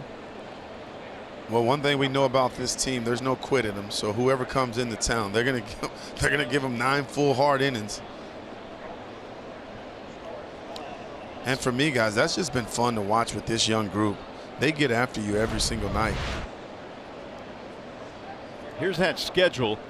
The Tigers are 15-11 at home, but only 9-18 on the road. Runner bluffing, and it's lined to right field. That'll drop in, base hit. Castellanos charging, Kinsler coming around, and the throw to the plate not in time. They'll go down to second, and out there is Maldonado. It'll be an RBI single for Martin Maldonado, 6-1 Angels. Yeah, I don't know why guys are just running into outs at second base the way that Maldonado ran into that out. There was no way that Kinsler was going to be out at home plate. I guess the fact that the cutoff man was missed, and that gave Maldonado a chance at thinking he could get to second base. But I know managers are starting to get frustrated with guys giving up outs on plays where you know the guy's not going to be thrown out at home plate. Robert, that's what we've been taught. You've been taught if they miss the cutoff man, you have an opportunity to advance a base. And for me on this particular throw, once you see that it airmails the cutoff man, give James McCann a lot of credit though. He came from behind the plate, he met that ball and cut it off and was able to cut him down at second. But I like the aggressive base running right there. No, you can't run into outs, man. Here is Cole Calhoun. But we have been taught that way.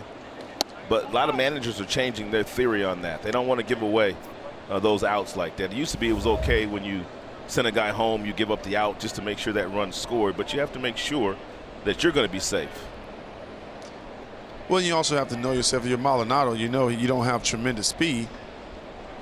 So maybe he shouldn't have went. But I felt like guys that have average speed or above, I feel like that's a play that 9 times out of 10 you're probably going to be safe. When the cutoff man is missed? Yes. So what you're saying is, as a teaching point here, that as the base runner rounding first, if you see that ball miss the cutoff man, you go. If you have that kind of speed, if you feel like you have average to above average speed, I believe so, yes. But what about what you said? See, I mean, the catcher is going to see that the base runner is going to be safe, so he's going to go meet the ball just like he did there, and he's going to throw you out at second base. Maybe, maybe not. Meanwhile, 3-1 on Calhoun. 5-run lead again for the Angels. Playing the pull on Calhoun, who has a walk and a ground out. And Calhoun has had himself in some pretty good counts to hit in today. Thought he had a walk. Greg Gibson says, come on back. 3-2. Guys, I was talking to Adam Kennedy in Cooperstown at the Hall of Fame game, and he watches a lot of Angel. He's a former Angel, but he's watched a lot of the Angel baseball games, and he was telling me about Calhoun. He's gotten really pull happy. Like that. Ooh, bobbled by Cosmo. Will it cost him? Nope, stayed with it. And that'll end the inning as the Angels get another run. Simo, we'll see you post game. All right, guys, enjoyed it. Thanks.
thing. Tigers take on the Jays this Saturday at 4:10. Come on out early for the Play Ball On-Field Clinic. Learn baseball skills and tips from select Detroit Tigers players and coaches on the Comerica Park field. Gates open up at 2 p.m. For tickets, go to Tigers.com. That'll be pretty cool. Learn from the pros. Can you imagine Ty Cobb doing an on-field clinic? With the spikes up? All right, now, folks, here's how you slide in a second. There's a strike called on Castellanos. Nicholas, then Jamer Candelario and Victor Martinez, 2, 3, and 4 facing Tropiano. And Tropiano is 11 of 20 in first pitch strikes today, and a lot of his first pitch strikes have come on really slow breaking balls. 0-2 on Nick. There was another one. Tropiano seems like one of those guys where you go back to the bench and you wonder, how did he get me out? How am I 0 for 4? He's had a good month of May. 3.22 ERA in May. Opponents hitting just 2.05 against him this month. Now the 0-2. Spun him out of there.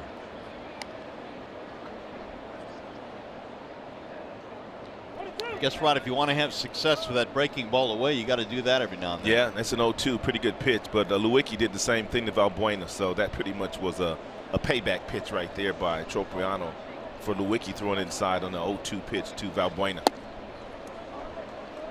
Now 2-2.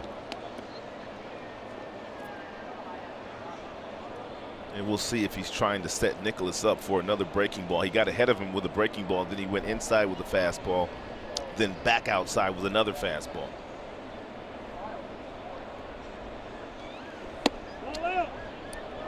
Full count.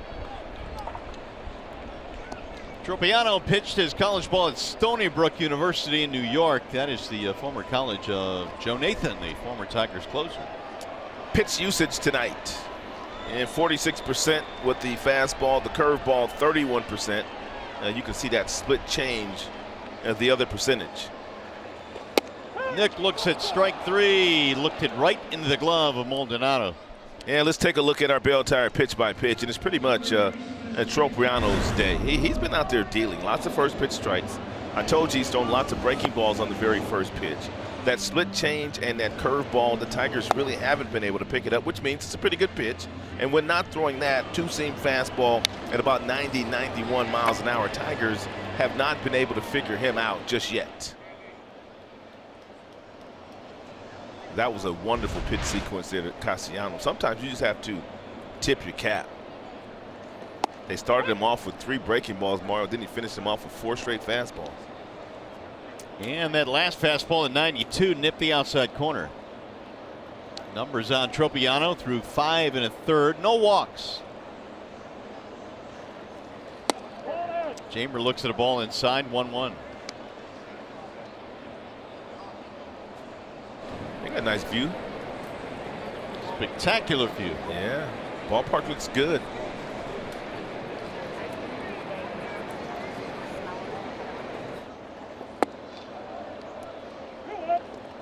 Jamer a fly ball and a ground out. Jamer Candelario leads the Tigers in home runs. Yep, sure does. Got 7 up. Of course, Miggy's been out. Here's the 2-1. 3-1. I also told you, if you aren't with us at the beginning of the game, that Jamer's been on base in 22 consecutive games.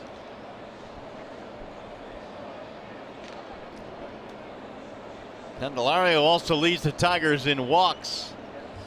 It's what he does. He's up in the count, 3-1. And a strike called 3-2.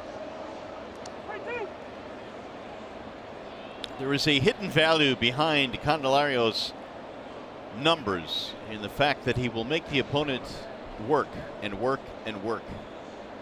He will see a lot of pitches generally each night.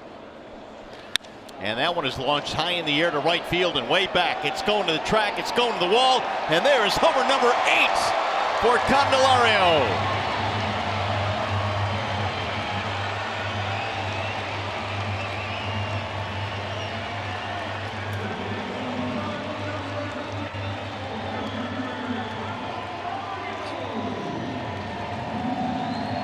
Jamer now has a 23-game on-base streak. One of the things that Jamer Candelario does very well, he fights to get himself in fastball counts. And then once he gets that fastball in a 3-2 pitch right down the middle, he takes the real easy swing to drive the ball out of the ballpark. Now that ball traveled 389 feet. Those numbers courtesy of StatCast. Keep in mind that Tropiano now has gone beyond his season high in pitches. He's at 95. His previous high was 92. And there is activity now in the bullpen for the Angels. Ramirez getting ready to throw. Noe Ramirez.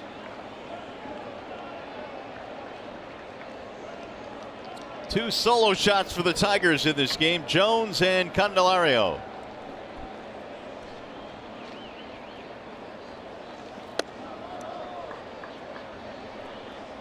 Here's our Xfinity high-speed pitch on Tropiano. 93 has been his top fastball today, and he's gone as low as 79, and just about every velocity in between. And it'll bounce in, 2-0. Home run hitters, I guess, is a fight at the bat rack. Jacoby Jones over there hanging with his bat. He hit a solo shot. Jamer also with a solo shot.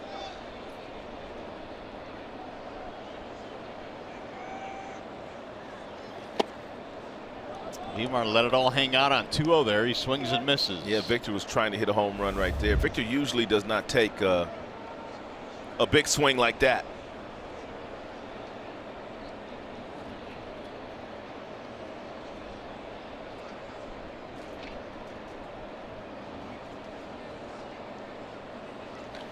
Sliced the other way, base hit.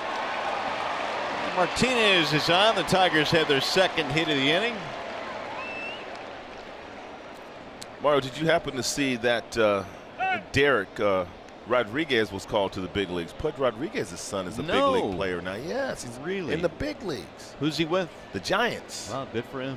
Good for Pudge. It's going to be it for Tropiano. 99 pitches on the night. His day is done. We'll be back.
I want to take you back to the Jamer Candelario at bat. We're going to do a pitch by pitch here. Take a look at his takes, Mario. Look how under control he is. These balls aren't that bad, but his takes are outstanding. Now it's 2-1. He wants to hit, but that's not a good pitch. The only swing that he's going to take in the sequence is the last one when he got the 90-mile-per-hour fastball. He had him timed perfectly. Just a great swing by Jamer Candelario, but we've watched that a lot this year. He's on pace for about 30 homers. I know, and we've talked about his ceiling, you know, thinking it's probably in the 20 range. Right. But this guy's gone beyond that. Here's John Hicks now with 1 on, 1 out, a run in, and a strike called. Angels going to the bullpen. Hicks is 1 for 2, a single and a strikeout. Swing and a miss. Wall side windows pitching change. It is Noe Ramirez. And Noe has a fastball that he throws about 38% of the time. It tops out at about 90. He loves his slider. He loves his changeup. So lots of off-speed pitches thrown by Ramirez. Not so many fastballs. Popped up in on his hands that time with a breaking ball, and Kinsler settles under it. 2 gone. He throws from a kind of a funky slot too. I mean, that's not 3/4. It's not high 3/4. It's not over the top. It's kind of borderline sidearm. Kind of slings the ball to the plate. Does Ramirez? Noe was part of the Red Sox organization, got to the big leagues in 15, 16, and 17 with Boston, then was waived in August of last year, and the Angels gobbled him up. Here is McCann, who is 0 for 2. 6-2, the Angels have the lead here.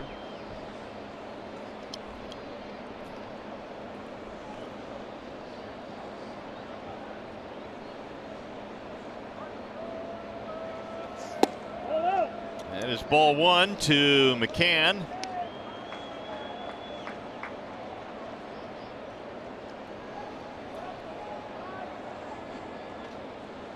Tigers not only in a stretch of 18 straight games, but 24 of 25 days they'll be playing baseball.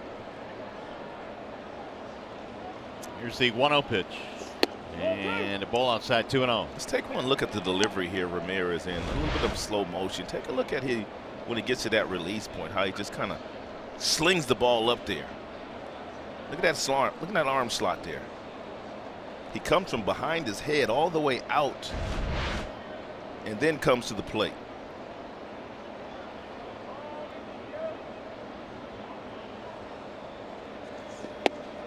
Bender drops in. Noe's got the Maglio hair going. Yeah, he does.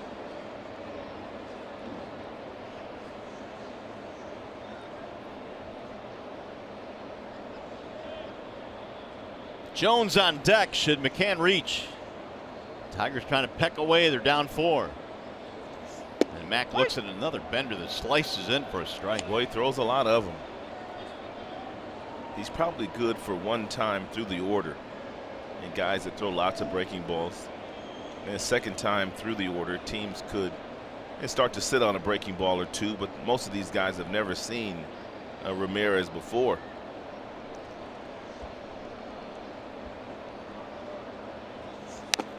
Just got a piece staying alive.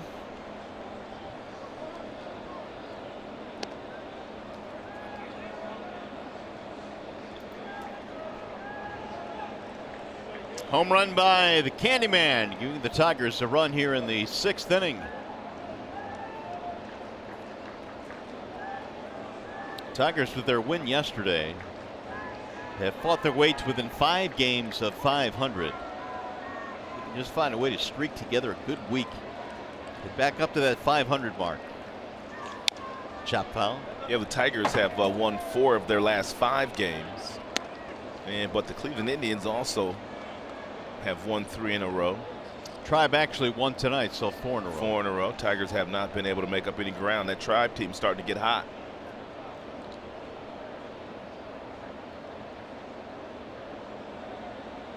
Two and 2 on McCann.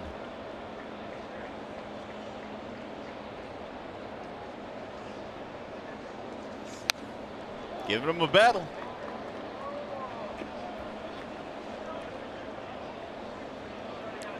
Noe Ramirez hails from Los Angeles, California.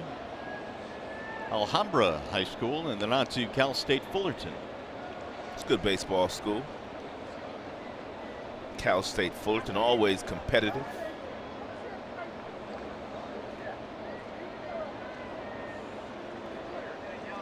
Again, the 2-2, pulled to left, the base hit. Good at bat there by McCann, and the Tigers have 2 on. And Ramirez threw McCann one too many of those slow breaking balls. And James had a feeling he was going to get another one, and he ripped that one right between the shortstop and the third baseman. And you can tell from that arm slot that he throws from, that breaking ball, you're not going to get a lot of depth. It's going to be more east to west movement in the strike zone. You can see all those balls stayed up, even though there were a lot of breaking balls.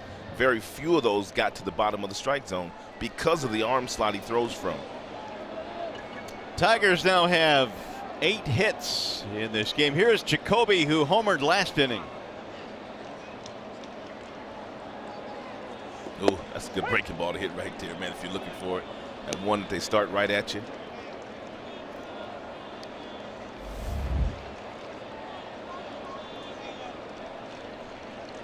Jones, couple of doubles yesterday, homer tonight. Waiting on the 0-1. Fouled away 0-2.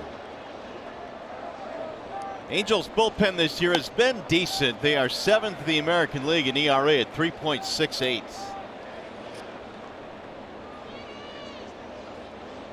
Astros have had the best bullpen ERA. Astros got the best starting rotation ERA too, I bet. And probably the best staff overall.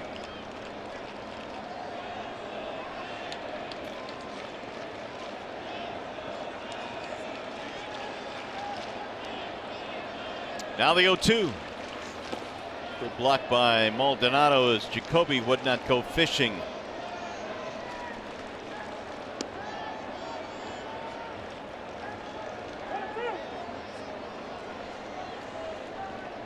Tropiano started, went 99 pitches tonight, which is a season high. Gave up 2 homers. Michael Fulmer went 3 1/3 before being taken out of the game.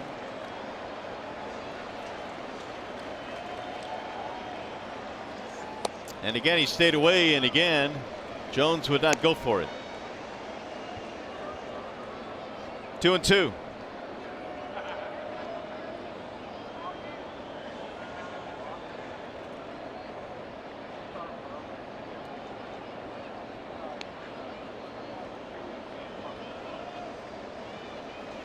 High, ball 3, and now Jones has the count in his favor. The Tigers can start the runners here.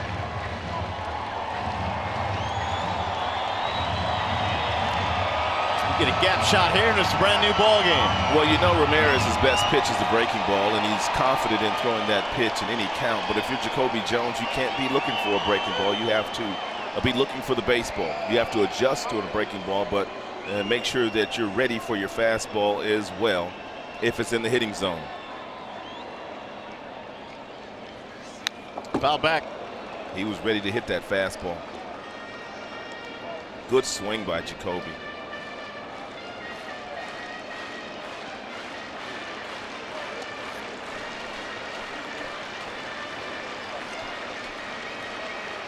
So we'll do it again, 3-2. The runners will be on the move. We're in the 6th inning, 6-2 Angels.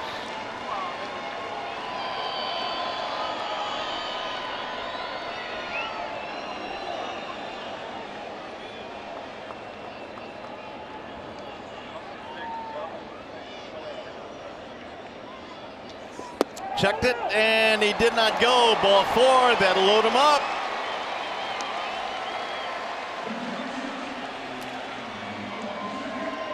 It's a really good at-bat by Jacoby Jones.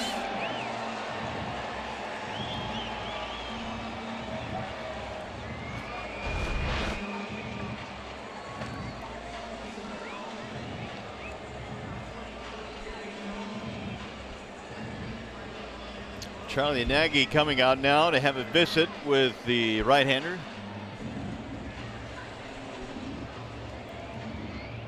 MLB at Bat is your #1 Detroit Tigers app. Customize your experience to catch every moment this season. Get Tigers home screen icons and features such as the MLB.TV Game of the Day, pitch tracking and game highlights, and more. Download MLB at Bat today.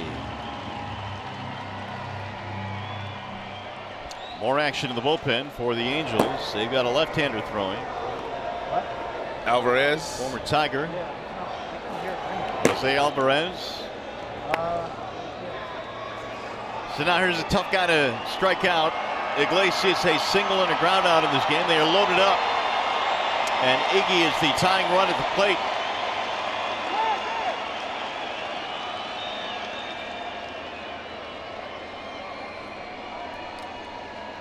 And Iggy can't get greedy here. Just a nice little base hit somewhere. Get you 2 runs in at a time.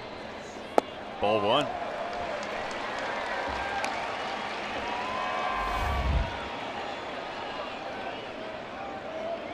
Iglesias had a single back in the 3rd.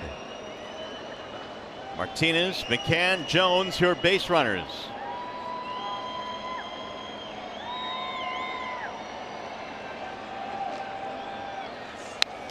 Good swing there, 1-1 on Iglesias.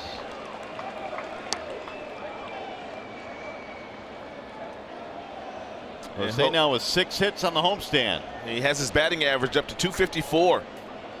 He singled his first time up, and he was attempting to steal his team-leading 8th base, but he was cut down by Maldonado at 2nd base. Their catcher, who won a Gold Glove last year, has a very strong arm.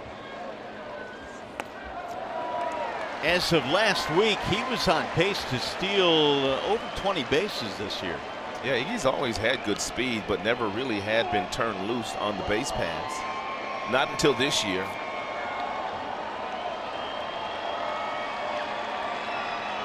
Now he's up 2-1 in the count. And predictable fastball count.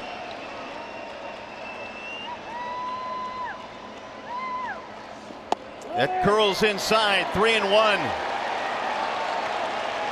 No place for Iglesias either. Pete Cosmo waiting on deck.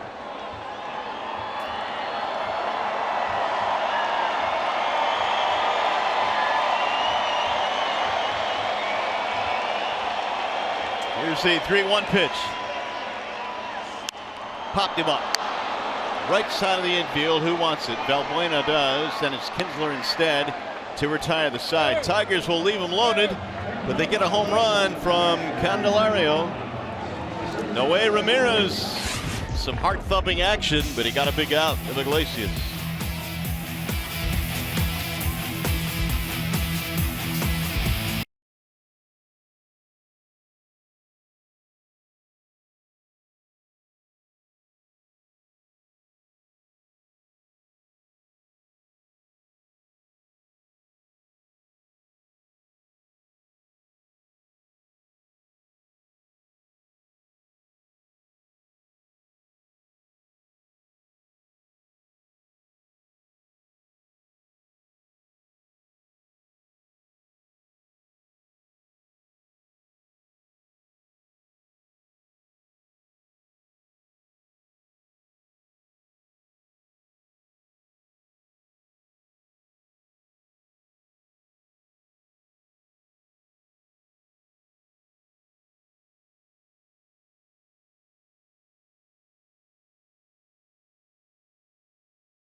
Homer went 3 1/3 in this ball game. 6 hits, 5 earned runs. Valbuena and Kinsler have combined to do damage, and the Tigers now have extended their streak to 45 straight games with at least 1 double. And now the Angels come up with the top of the order here in the 7th. Zach Cozart leads it off. He'll be followed by Trout, and then Justin Upton. 6-2 is our score. The Angels in the lead. Bouncing ball left side, gobbled up there by Candelario. And Cozart is 0 for 4. And last night, the Tigers, for the most part, were able to keep Mike Trout quiet until his final at bat, and he homered off Ward Sapo, the ball that traveled into the Angels bullpen about 385 feet from home plate. Line drive. Trout 18 homers, 35 driven in. Leading the league in the home run category. He's up there as well in the on-base percentage. It'll bounce in 1-0. Trout's on-base percentage is .448, tops in the league. Leads the majors in walks.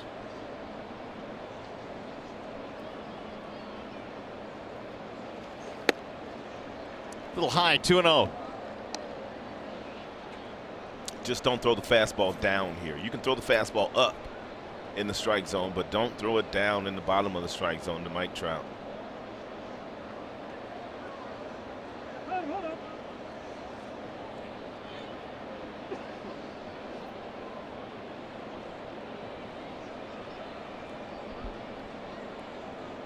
Here's the 2-0.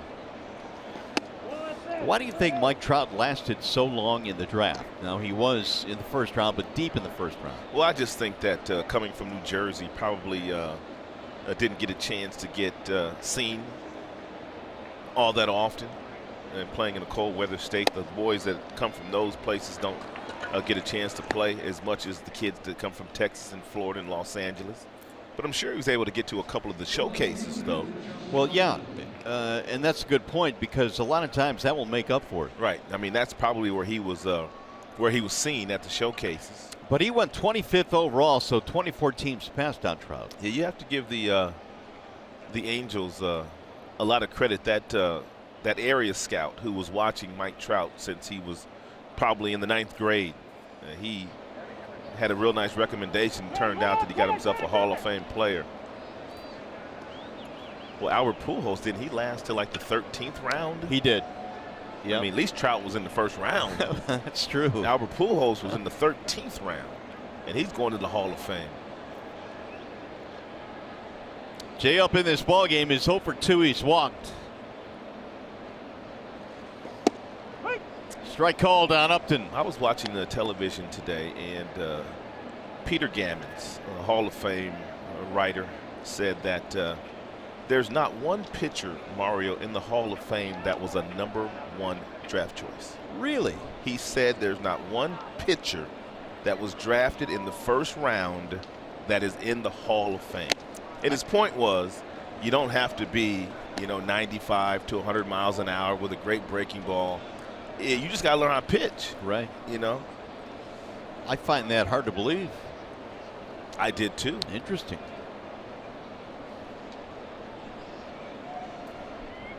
Oh, and 2 on Upton.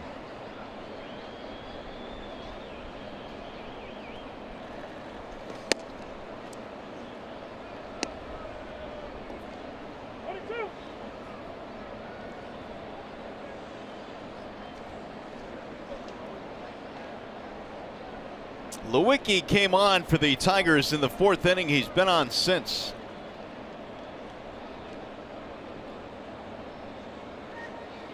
Trout has 12 steals, has not been caught this year.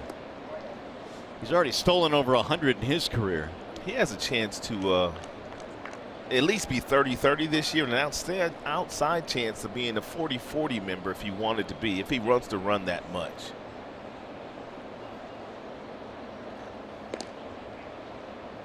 He's got those long, he's got those big, strong legs like Ricky Henderson had. Ricky was on a planet of his own in terms of stolen bases. Yep. I mean, he was just a cut above.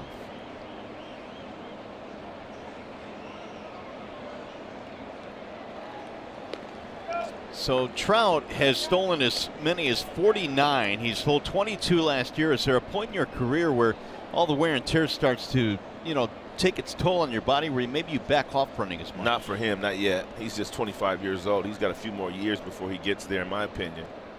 He's got a healthy lead, 11 feet. Swing and a miss. Upton is gone. And that is out number 2. See, first strikeout now for Lewicki.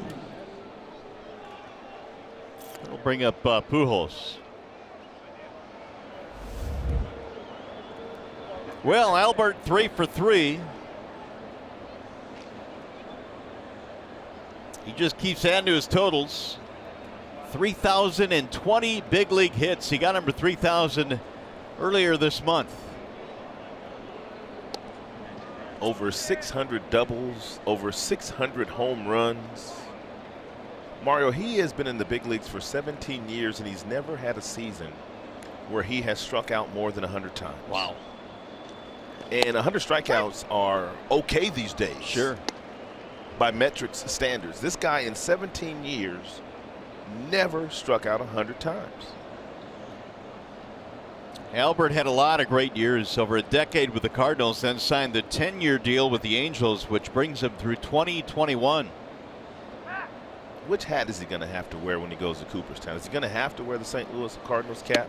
You know, I would say if you asked me, I think he established himself as the best hitter of his era, I think, with the Cardinals. He had 10 or 11 phenomenal years with them. I think that probably yes, in my opinion. Angels don't have many guys in the Hall of Fame, which is one reason why they might be able to sneak him in with that halo on the hat. Swinging him, foul ball. He just got a piece of it, 1-2.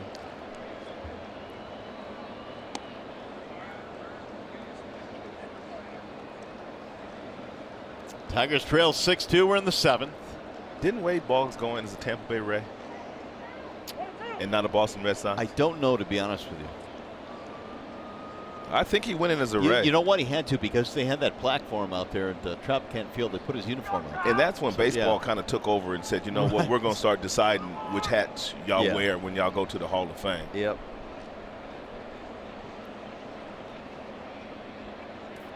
Here's the 1-2. And that'll bust outside. 2-2 the count. Yeah, we know what hat Miggy will wear and Trout will wear when their days finally come to go to the Hall of Fame.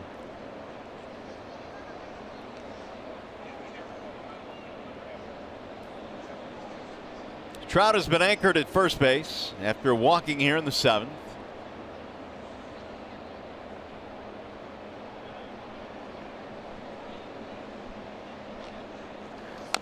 Rolled foul.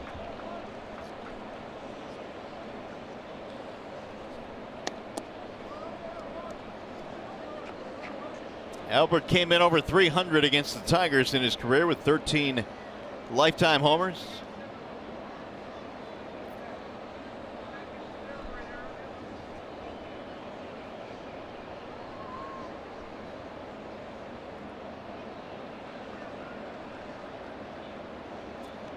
Now he's going to step out. So Lewicki now is up to 54 pitches, and he's done a really good job of kind of keeping the Angels where they are.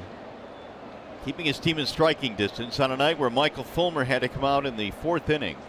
Yeah, Lewicki has become that weapon for Ron Gardenhire when the starter doesn't quite go as far as they'd like for him to go. It's been Lewicki to come out of that bullpen and give the Tigers some valuable innings. And if he continues to keep the score right where it's at, this offense, because they've got 9 more outs, they might have a chance to put some pretty good at-bats together and get back in this thing.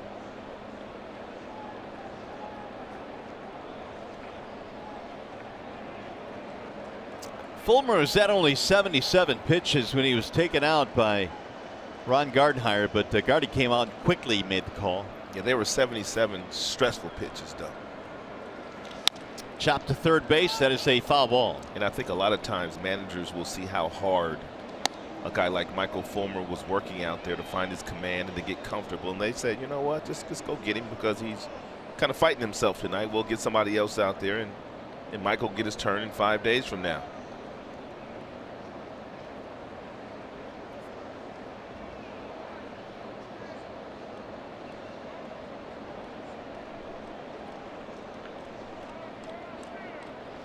And again, the 2-2. Fouled away, and Pujols continues to put together an at-bat that is making Lewicki work. You asked me and Simo who were some of the right-handed hitters that we thought were real special. You've been in the game a long, long time. Who are some of the right-handed hitters that you would put in the same breath as Albert Pujols? Manny Ramirez? Oh, no doubt. I think he's up there. Yes, sir. We're talking right-handed hitters. Yes. I mean, there's been a lot of great lefties. I think A-Rod deserves to be up there based on his career, and I know that others will think, well, because of the PEDs, he doesn't. Right.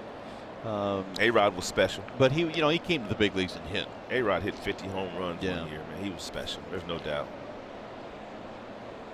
Manny just had that effortless swing, and he had power, could hit to all fields. A little bit different, but he got it done. Swing and a miss, and Lewicki finally wins that battle. Striking out Pujols. When we come back, Trevor Thompson will have a story on Shohei Ohtani. Coming up, the Consumers Energy 7th inning stretch.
For the first 2 games of this series tomorrow, we will get to see him. Shohei Ohtani will take the mound for the Angels in Game 3 of this series. He's 4-1 with a 3.35 ERA so far this season, and he has lived up to the hype both on the mound and at the plate. He was asked prior to the game what he thought of his expectations coming into this season, and what he said was he had no expectations. He wanted to come, feel out the league in year 1, and then take it from there in years 2, 3, and beyond. But so far, guys, this guy has been worth the price of admission, and we will get to see what all the hype is about firsthand tomorrow in Game 3. Yeah, the Angels, man, they're traveling like rock stars these days with Trout and Shohei Ohtani.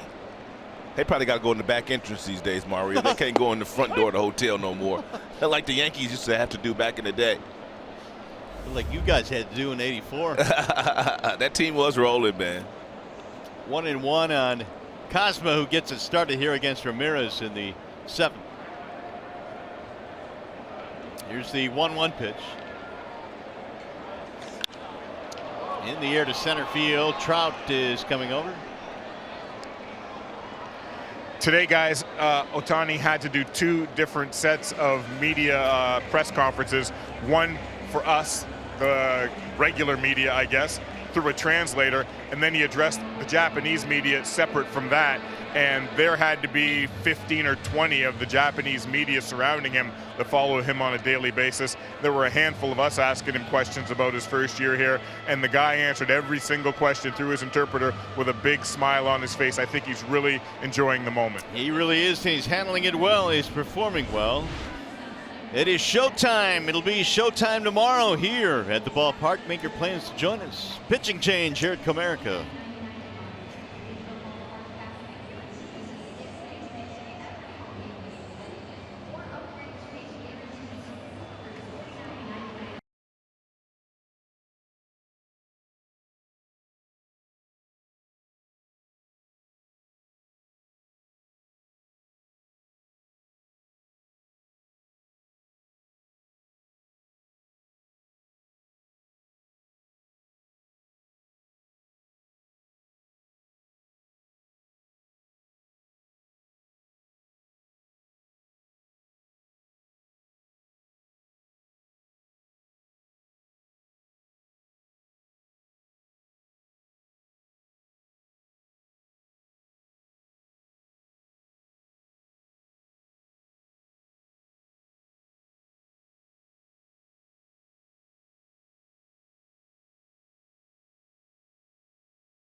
Of what a bank can be. Come to Comerica, your Metro Detroit Chevy dealers. Visit ChevyDetroit.com.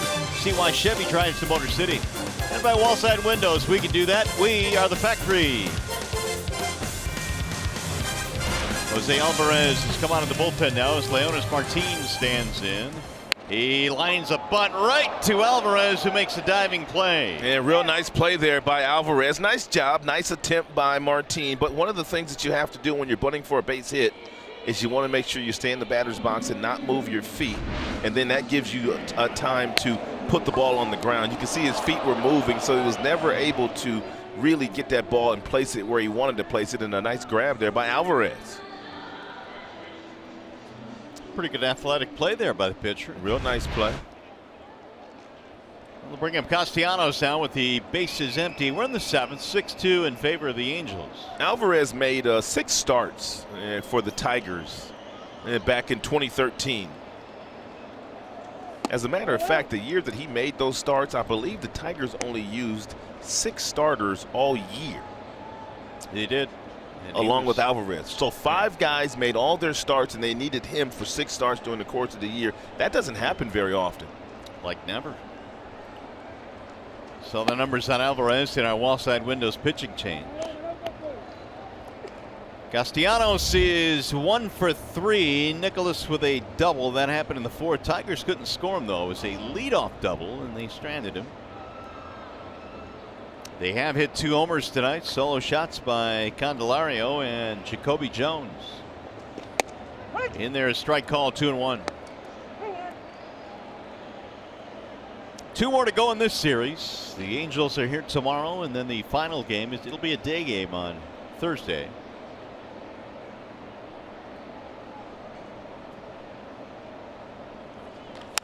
High fly ball to left field. It's going to be Justin Upton cruising over. And a 1-2-3 inning. Simmons will lead things off. Tigers baseball presented by Bell Tire.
Anything this evening, and that would be Trev, who had Jamer Candelario. He's got a crush on Jamer. He took Jamer yesterday with the very first pick, and Jamer did some major work for Trev yesterday, and he's doing it again today. Trev, is it true you got a crush on Jamer?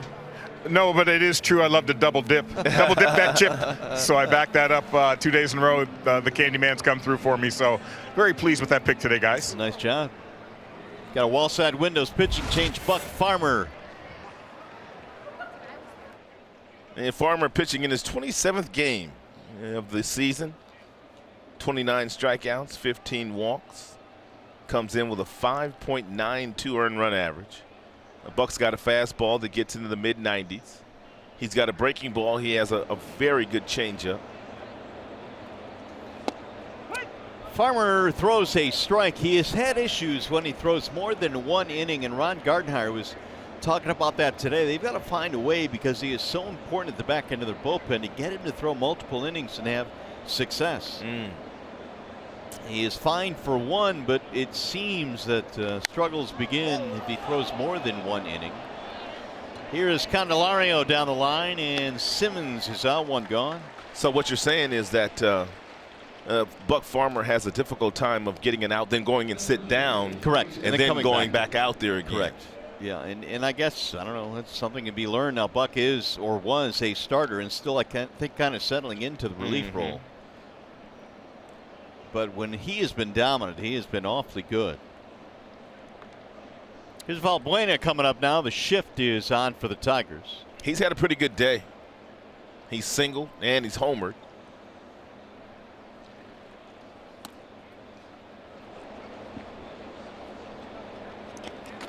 The home run was his 5th of the year, a solo shot in the 4th.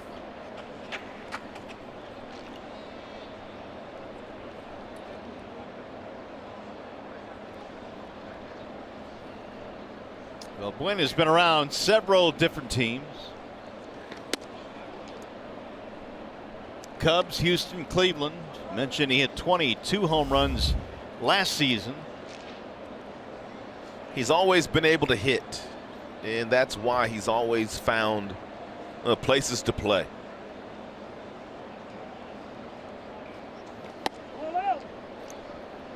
He's gone 3-0.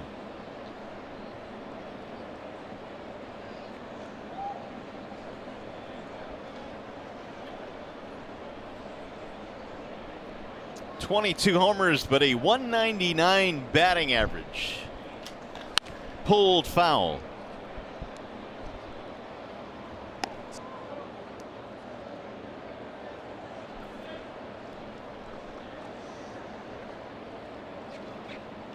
(3-1) on Valbuena.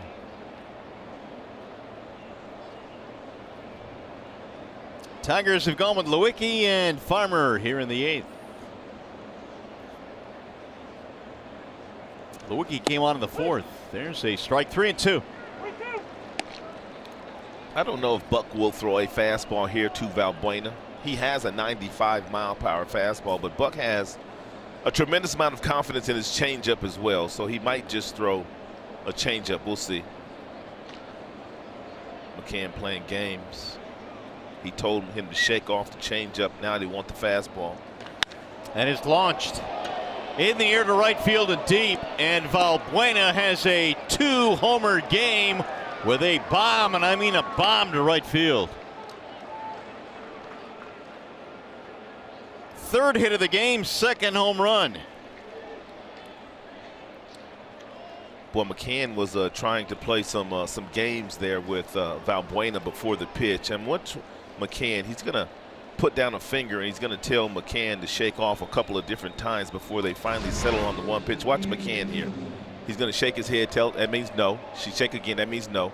What he's doing right now, he's trying to get Valbuena into thinking that he's not going to throw him a fastball and he's going to throw him an off-speed pitch, and Valbuena never left his heater. He clobbered that. 105, almost 106 on the exit velocity. Let me explain that a little further, though, because most hitters in that particular situation, Mario, you are looking for a fastball. There's no doubt. You're looking for a fastball. So when the catcher puts the one sign down, which you think might be the changeup, right? And you shake. Yep. Now all of a sudden, as a hitter, you start thinking, man, I thought he was going to give me something off speed, but maybe he's going to throw me this. You start to overthink it. And he sat on that fastball. He didn't get off his fastball. Now, as a hitter, would you buy that? I mean, did it mess you up when you had a guy shaking off a couple times? Well, depending on what count it was, yeah. You know what I mean? Sometimes the catchers can get you that way. 1 ball and 1 strike. Especially when the catcher knows you're sitting on a certain pitch, or he has a feeling that you're looking for a certain pitch. He'll simply tell the guy to shake off a couple times just to maybe get another thought in your mind. There's the 7th career multi-homer game for Valbuena. Kinsler waiting on a 1-1, and he rips it foul to left field. We're mentioning the Angels are in town 2 more times, and that's it. This is the only trip in town, your only chance to see guys like Mike Trout, and tomorrow Shohei Ohtani. So Make your plans to join us here at the ballpark and watch Tigers baseball. And it's a team that, you know, rarely, Rod, has been on the losing end of a lopsided score, which I think, you know, wins and losses are obviously the main thing. Absolutely. All that counts. But in terms of progress as an organization, when you're not getting blown out, you're in every game. I think there's been a process here that's been expedited. 9 full innings. And the team plays 9 full innings. And they're always hustling.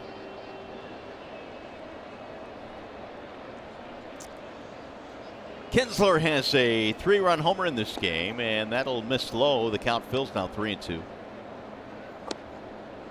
Single walk and a homer for Kinsler as he returns to Comerica Park in this series as a former Tiger for the first time in a while.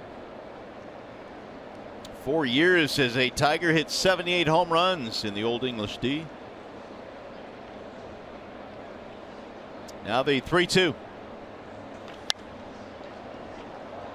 And Martin and really the entire Tigers outfield playing Ian Kinsler very shallow.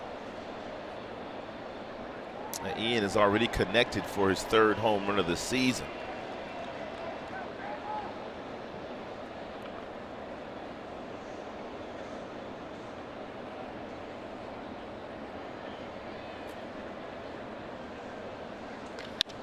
Drilled to left center field. That ball will get down. That's going to be a base hit, maybe more. Martin cuts it off. Here's the throw to second. Off target. Otherwise, they might have had a shot. That'll be a double for Kinsler. Well, what a night he's had. A 3-hit night. On base for the 4th time. Ian Kinsler came in batting about 185, but he's had a real nice night tonight. He's always hustled. He's thinking out of the batter's box. He put pressure on Martin, and because he put pressure on Martin, Martin's throw was a little bit off the mark. Ian Kinsler came to play tonight. Here is Maldonado, who's singled in a run in his last at bat. 11 hits now for the Angels. Driven deep to left field.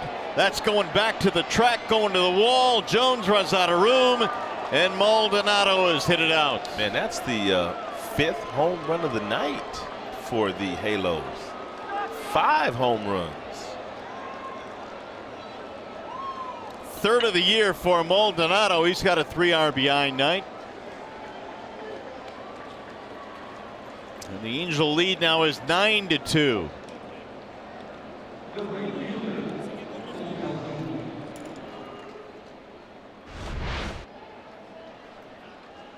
Yeah, it's a fastball that's 96, and it's inside, and Maldonado just turns on it.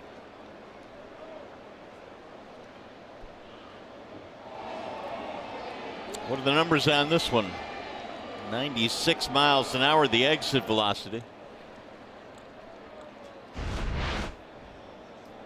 Here is Calhoun with 1 out. Base is empty now. Make it 12 hits for the Halos tonight.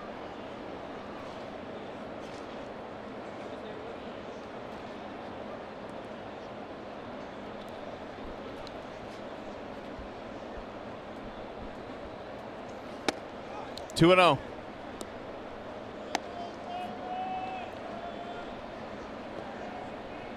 Farmer now is at 18 pitches. Tigers use a mound visit here as he falls behind 2-0.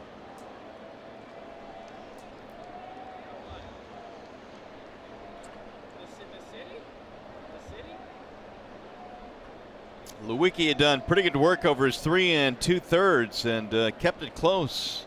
Now Warwick Soppold is beginning to throw.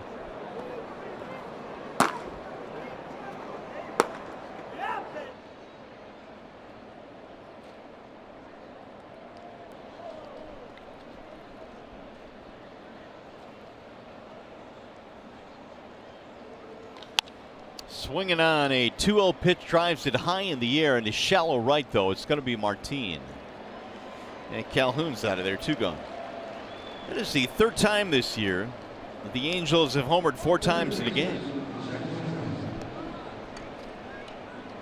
2 of them against Fulmer, and now 2 here against Farmer. I gave him 5, but it's actually 4, right? Oh, did you? Yeah, it's 4. 1, 2, 3, 4. Yeah, 2 by Valbuena, 1 by Kinsler, 1 by Maldonado. Now Cozart.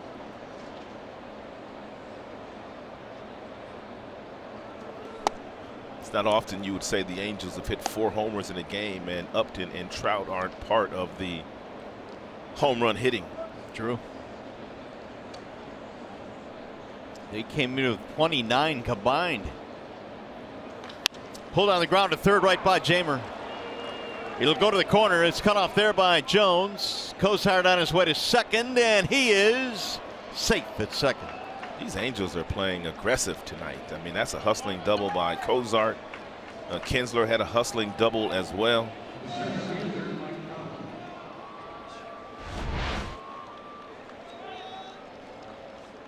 And once this ball gets past Jamer Candelario and Cozart, he's thinking 2.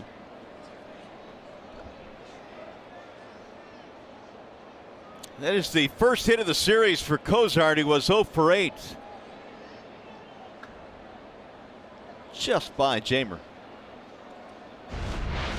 He's going to give Trout another shot now with 2 outs.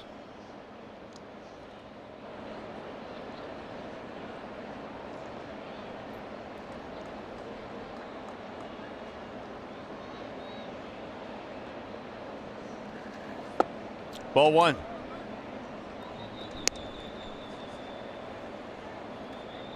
Bucktown has thrown 22 pitches, 12 for strikes. Double and a walk for Trout.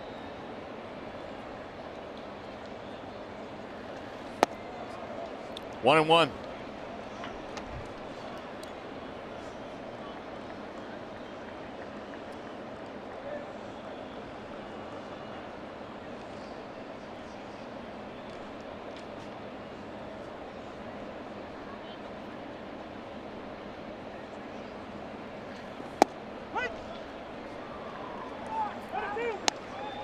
Breaking ball there. The count now 1 and 2 on Trout.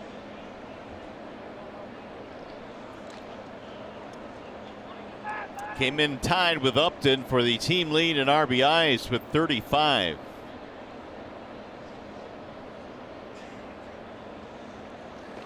Way high, overthrew that one. 2 and 2.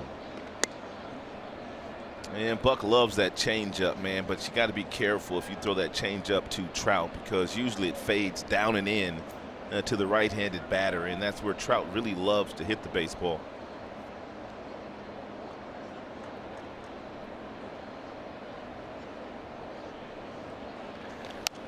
Fouled away. Let's take a look at Mike Trout's hot and cold zone. You can see there's not a lot of cold on that zone, and he's pretty dangerous. Down the middle, 353 away, 292 down the middle, 370, 300 plus on balls in. And take a look at that down the middle and below the strike zone, 435. So you don't want to throw him down unless you're going away. It's quite a bit of red there. Oh my goodness. Now the 2-2. They're going right for that 143 spot. Ooh, got him. Struck him. They got him. Trout is out of there, and that'll end the inning, but they scored 3 on 2 more homers, and we're headed to the bottom of the 8th inning. Tigers been able to handle Trout, but the supporting cast has been good.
Park, here is the upcoming matchup presented by Wallside Windows. You're going to want to be here tomorrow night for this. Shohei Ohtani and Mike Fiers will go at it. We'll get our first look at Mr. Ohtani. Yeah, it's going to be special. Ohtani has the fastball that averages 97. He gets up to 101. He's got an unhittable split-fingered fastball. 52 strikeouts for Shohei. Hasn't walked that many. And Mike Fiers, who's pitched very well for the Tigers this year, posing Shohei Ohtani. Justin Anderson is on now out of the bullpen for the Angels. They lead 9-2, and there's a strike called on Jeimer Candelario. Anderson has a big arm. I mean, big arm. He throws 99 miles an hour. He's got a slider as well and a curveball. He wasn't even in big league spring training this year with the Halos, but finds himself in the big leagues now. Good breaking ball there as well, and Chris Young now is the new center fielder, replacing Trout.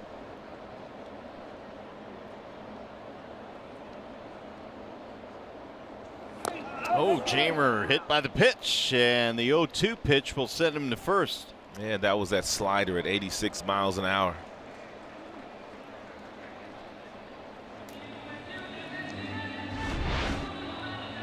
And nowhere for Jeimer to go.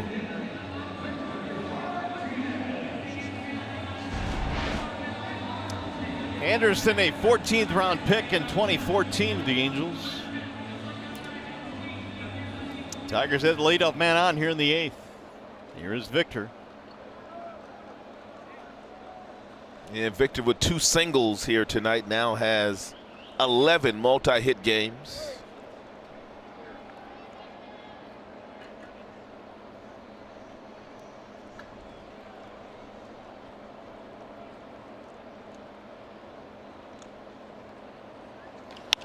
Popped up. Shortstop Simmons to the grass. 1 gone. It'll bring up John Hicks. Anderson pitched collegiately at the University of Texas at San Antonio. Went to St. Pius High School. His career ERA in the minor leagues was almost 5. Ooh. Got a live arm, though. Sure does. Strike called on Hicks.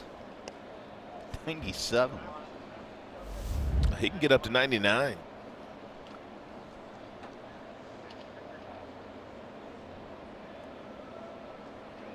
Hicks tonight is 1 for 3, had an infield single back in the 4th. He's also fanned and popped up.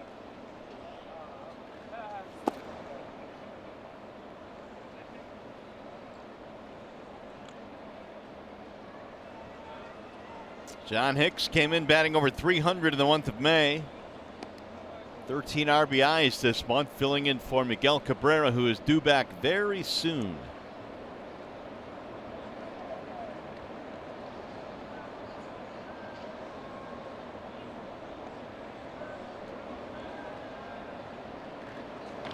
Ground ball right side, diving stab by Valbuena. Pitcher covers for the out, and Hicks has a hit taken away. Yeah, the only play that Valbuena had. He couldn't have gotten up and gotten that ball to second base, so he dives for it. He knows the pitcher's going to be there because that's his responsibility. And he flipped that ball to Anderson before he was able to get to the bag, which made it an easier play for him. Looks like a pretty good leading throw as well. Yeah, a lot of times the pitcher will be getting to the bag at the same time he's getting the throw from the first baseman, and he's trying to concentrate on catching the ball and touching the bag, and a lot of times you see the ball mishandled in those situations. Now McCann with 2 outs. Strike 1. Cleveland defeated Chicago 7-3, and the Tribe came in first place in the Central. Yeah, the Tribe split their series with the Houston Astros last weekend. Is there a bullpen in the American League right now that has been struggling more than the Tribe's bullpen? No, they're scuffling. Andrew Miller placed on the DL again. Yep. Cody Allen not the same without Miller in that bullpen. Terry Francona's been going through it. They've had a tough time replacing Brian Shaw. I saw a game where Francona brought in Cody Allen with 1 out in the 8th inning, trying for a 5-out save. A little ground ball hit to first. Valbuena is going to take it himself, and that'll end the inning. No runs, a hit batter, 1 left, 8 in the books at Comerica.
Derek Rodriguez, son of Pudge, making his major league debut for the San Francisco Giants tonight. Is still on the mound through 3 innings. He's allowed 4 hits, 3 runs, all of those unearned, and he struck out 4 so far. You know Pudge, you go way back with him. Yeah. He's got to be one proud papa. Oh, there's no doubt he's excited. I'm excited because I've watched this young man when he was like 7, 8 years old grow up. And by the way, Derek, you have show hair. Did you see that hair? That is. But that's definitely a great day. I mean, for the Rodriguez family, I'm sure everybody's excited. Very happy for the Rodriguez family tonight. Not so much for his former baseball family here in Detroit. Been a tough night for the Tigers. A little bit ragged has been their performance this evening. We'll hear what Ron Gardenhire has to say about all of that coming up after the game on Tigers Live. Mario, Rod? All right, fellas, Justin Upton will lead things off here as we go to the 9th inning. And I don't remember little young at Derek Rodriguez running around with that kind of hair. No, he didn't have that kind of hair when he was running around, but he's like most of the guys in the big leagues nowadays. They've got that long hair. What's surprising, though, is they let you have that hair that long in the minors these days. Really? Used to be a little bit of a dress code down in the minors. No, not anymore, I guess. They used to give you something to look forward to once you got to the big leagues. He could wear long hair. Yeah. Here. Chop foul. Got a new pitcher now for the Tigers. That would be Warwick Soppold. Yeah, Warwick pitching in his 21st contest. He's had a good season so far. I mean, the ERA sits at 2.75. He's struck out 7. He's walked 8. Now the 0-2 sailing outside, 1-2.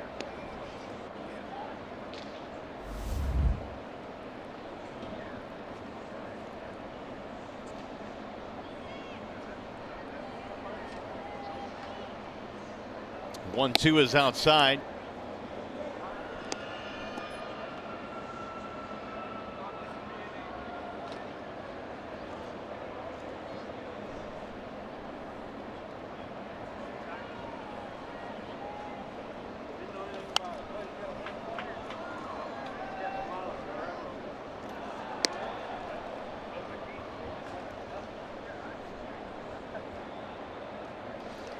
Two and 2 on Upton. The former Tiger tonight has been on base once, but he has punched out a couple of times.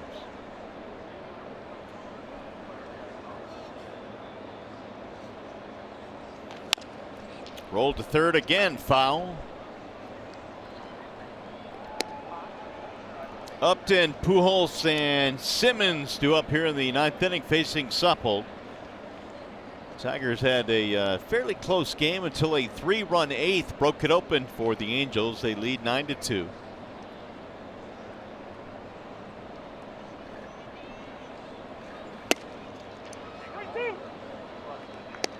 Three and two now on Upton.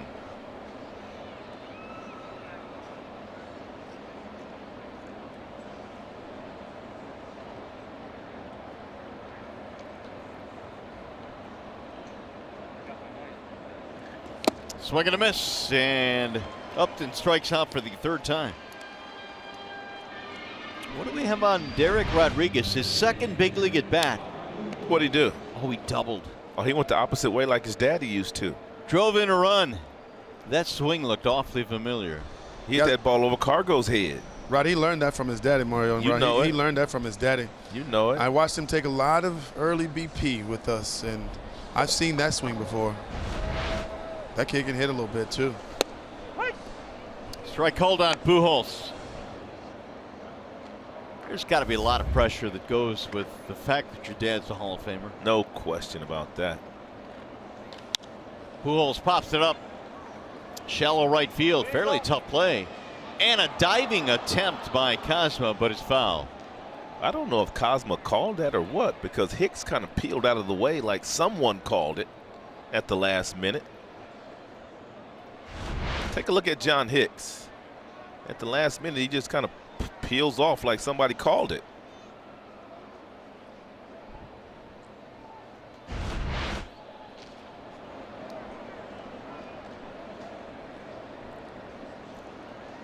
Oh, 2 on Albert. 3-hit day, all singles, and a run scored for Pujols. Now the 0-2, and he missed low, 1-2.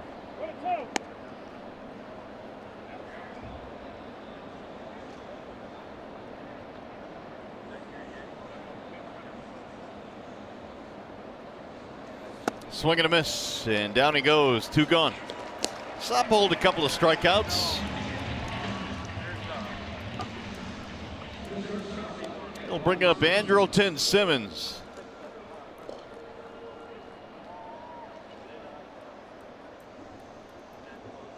Walk and a run scored tonight for Simmons.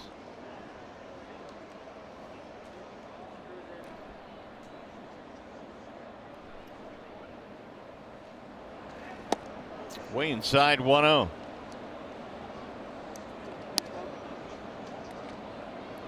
Well, you got some activity now for the Angels. Blake Parker warming up and keeping an eye on the action as well.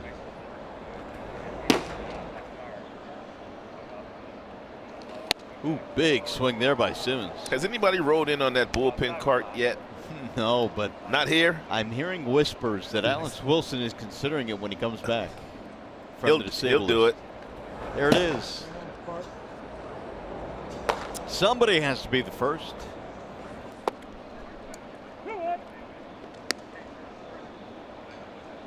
Two one on Simmons.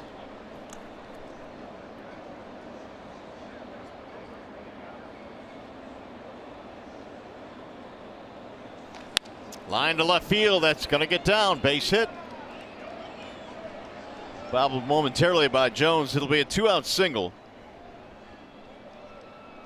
That'll extend the hitting streak to Simmons for 7 straight and give the Angels their 13th hit. Yeah, Mike Scioscia, and when I was talking to him in his office today, he just said he didn't know where his offense had gone. He said, we had a pretty good team, but boy, we just been struggling offensively. But they picked it up here tonight. 9 runs on 14 hits.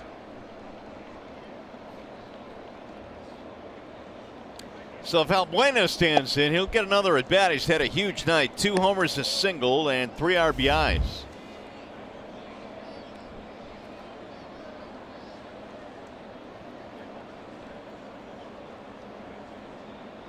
The 1-0 dives in for a strike. 1-1 on Valbuena.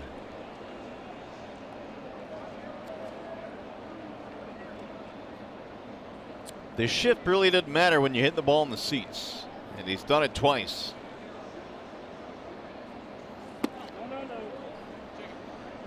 Two and one.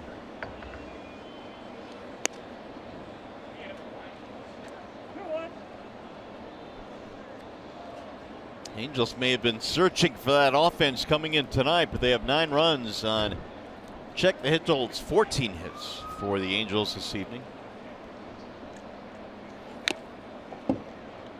2-2.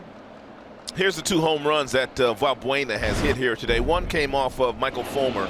That was a little earlier. That was a fastball that split the plate that he caught up with. His last time up, he got a 3-2 fastball, same spot, 95, and he hit that one to the bell tire guy.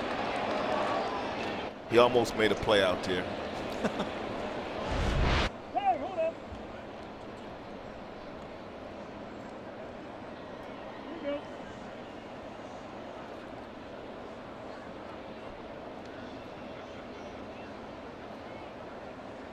Sapol's 2-2 is fouled off.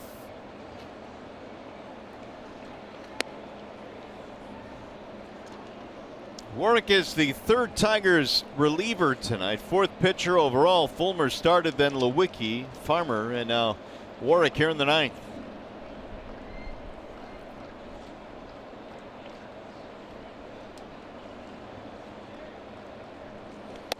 We're talking, Rod, about the stress of the doubleheader coming up in the 18 straight games, and this is a stretch where you really need your starters to go as deep as they can. Yeah, you really do. I mean, because Toronto comes in after the Halos leave, and they got the Yankees coming in for a doubleheader on a Monday. Then they have to go to Boston to play against that team from an offensive standpoint in that ballpark where it's very stressful to play and win. And it'll end the inning. No runs, a hit, 1 man left. We're on our way to the bottom of the 9th, and Jacoby Jones will get it started for the Tigers.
Actually doubled the opposite way his 2nd time up, and today he connected for his 4th home run.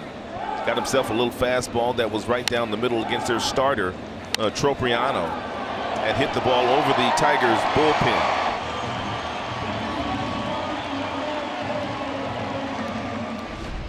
So to the bullpen go the Angels to try and finish this one out. It'll be Blake Parker. Yeah, Parker's pitching some pretty good baseball right now. A 2.92, 24 games. He was a workhorse last year for Mike Scioscia, appearing in 71 ball games and pitching to a 2.54 ERA. He's got a lot of movements to his delivery. Check this out.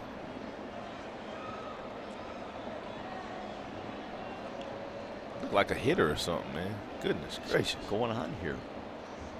He's got a 2-tone glove too. Strike called. He holds that split-fingered fastball out because it's harder for guys that throw that pitch to reach into the glove and get it. So what he does is he holds it out in front of him. Now when he puts it in the glove, he can change it if he chooses to do so.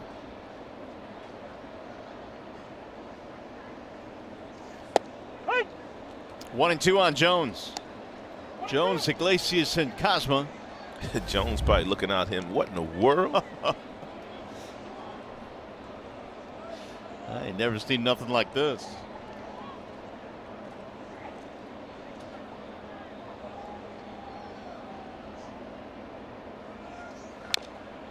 Breaking ball, grounded foul. So Jones with a walk to go with the home run we just showed you.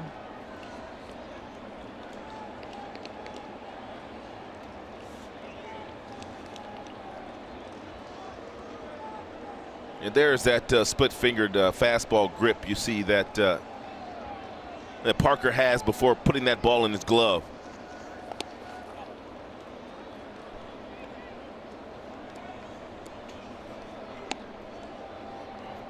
Jacoby heating up in this series, had a couple of doubles yesterday in game one. He is homered here tonight in game two.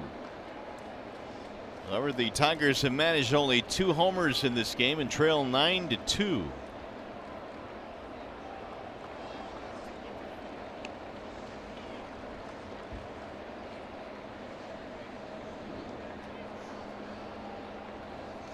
Swing and a miss. He dusted him up top at 93. 1 gone.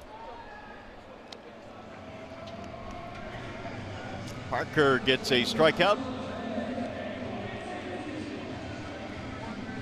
Don't forget to get down to the park tomorrow. Shohei Ohtani will be on the hill for the Angels. He throws 100 miles an hour, a two-way player, and your only chance to see him this year here at Comerica. Just 23 years old is Shohei Ohtani.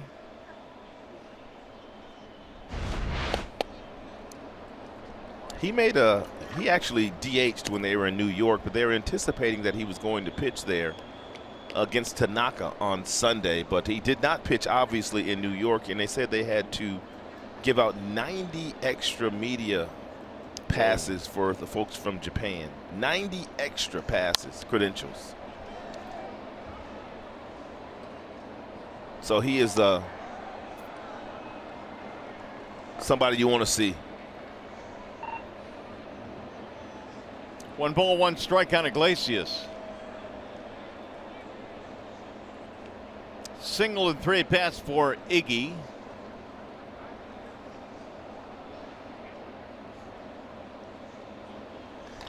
Little chopper to second. Kinsler on the hop. Iglesias out, and they're 2 away.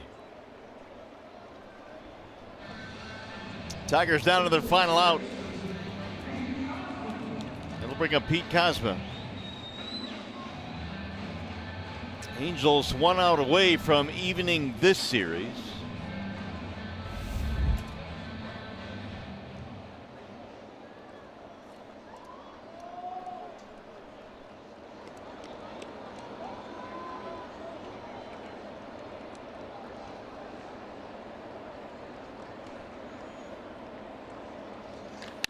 Line to center, and Kozma has a 2-out single. He's not ready to go home yet. Yeah, Peter hasn't gotten a whole lot of playing time lately. And Jamer coming back off the disabled list, and also Nico Goodrum getting some playing time. Kozma hasn't gotten consistent reps, but Ron Gardenhire wanted to get him back in there today. It'll bring up Martin. Leones is 0 for 4. He has hit the ball in the air 3 times in this game. I mean, straight in the air, too, partner. Straight up. Straight up. Like that home run yesterday. I told you he hit that home run yesterday, and he looked straight up after hitting it, and the ball carried out of the ballpark. Martin's home run yesterday was his 6th. Talked about the irony of last year saying he got too much caught up in the launch angle thing, and it took its toll on his batting average. Well, wait till you see this swing after this swing right here. Yesterday, watch him look straight up. He sure did, man. It just kept going.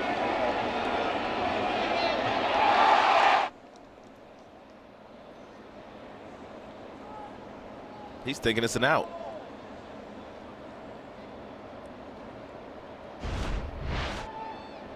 One ball, 1 strike on Martin.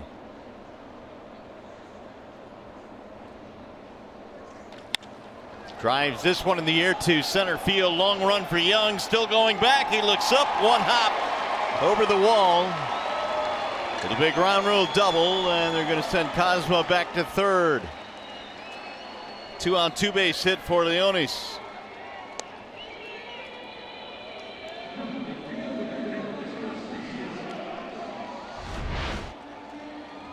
Yeah, it's a breaking ball that he stayed with, and he was able to flip that ball off the warning track.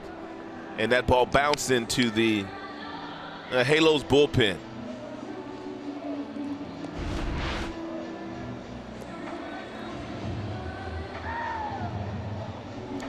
Confab on the mound now as Castellanos stands in.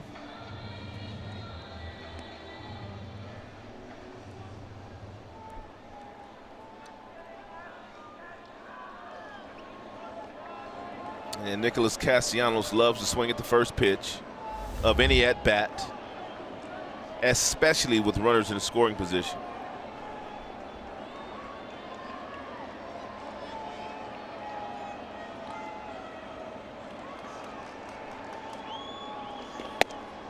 Ball one high. Parker trying to get that final out, has given up a 2-out single and now a double. Nicholas tonight with a 2-bagger in 4 at-bats. Tigers now have 10 hits.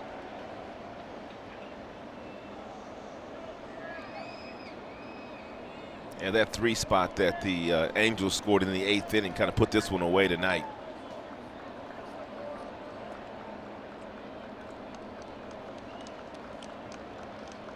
And at one point in time, Tigers had the tying run at the plate back in the 6th. Yeah, with Iglesias up. But Ramirez got him to pop up with the bases loaded. And it's outside, 2-0.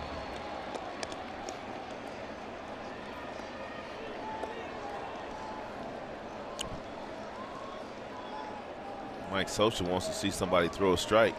He's got that look, doesn't he? It's not a happy look.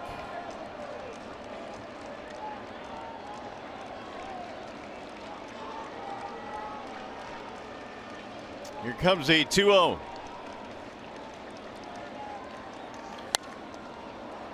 Good rip there by Nick, 2-1.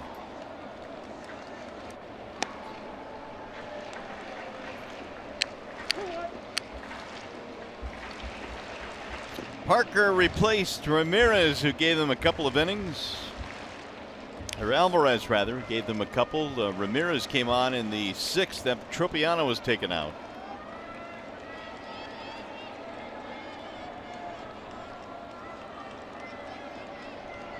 Now the 2-1.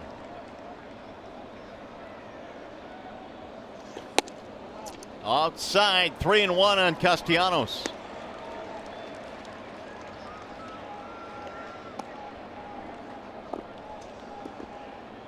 Jamer on deck.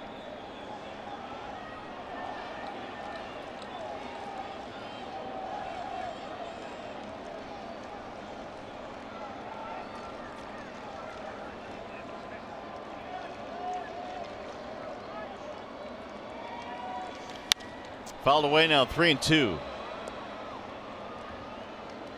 So Parker, after getting 2 quick outs, a strikeout of Jones, a ground out of Iglesias, now about to throw his 19th pitch.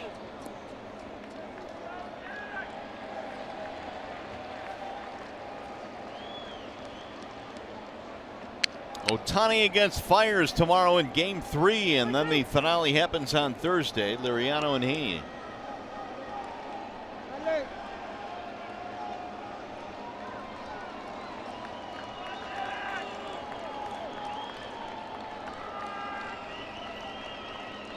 Here's the 3-2. Swing and miss. He struck him out. Castellanos is out, and the Tigers are out here in the 9th.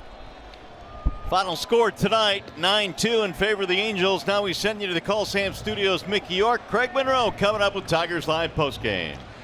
All right, Mario, thank you very much. Coming up on Tigers Live, Michael Fulmer will explain his off night this evening. We'll show you how a former Tiger helped the Angels cause this evening. Miguel Cabrera with some interesting comments about his future in Detroit prior to tonight's game. You'll want to hear that. And we'll look ahead to Shohei Ohtani's Detroit debut next on Tigers Live.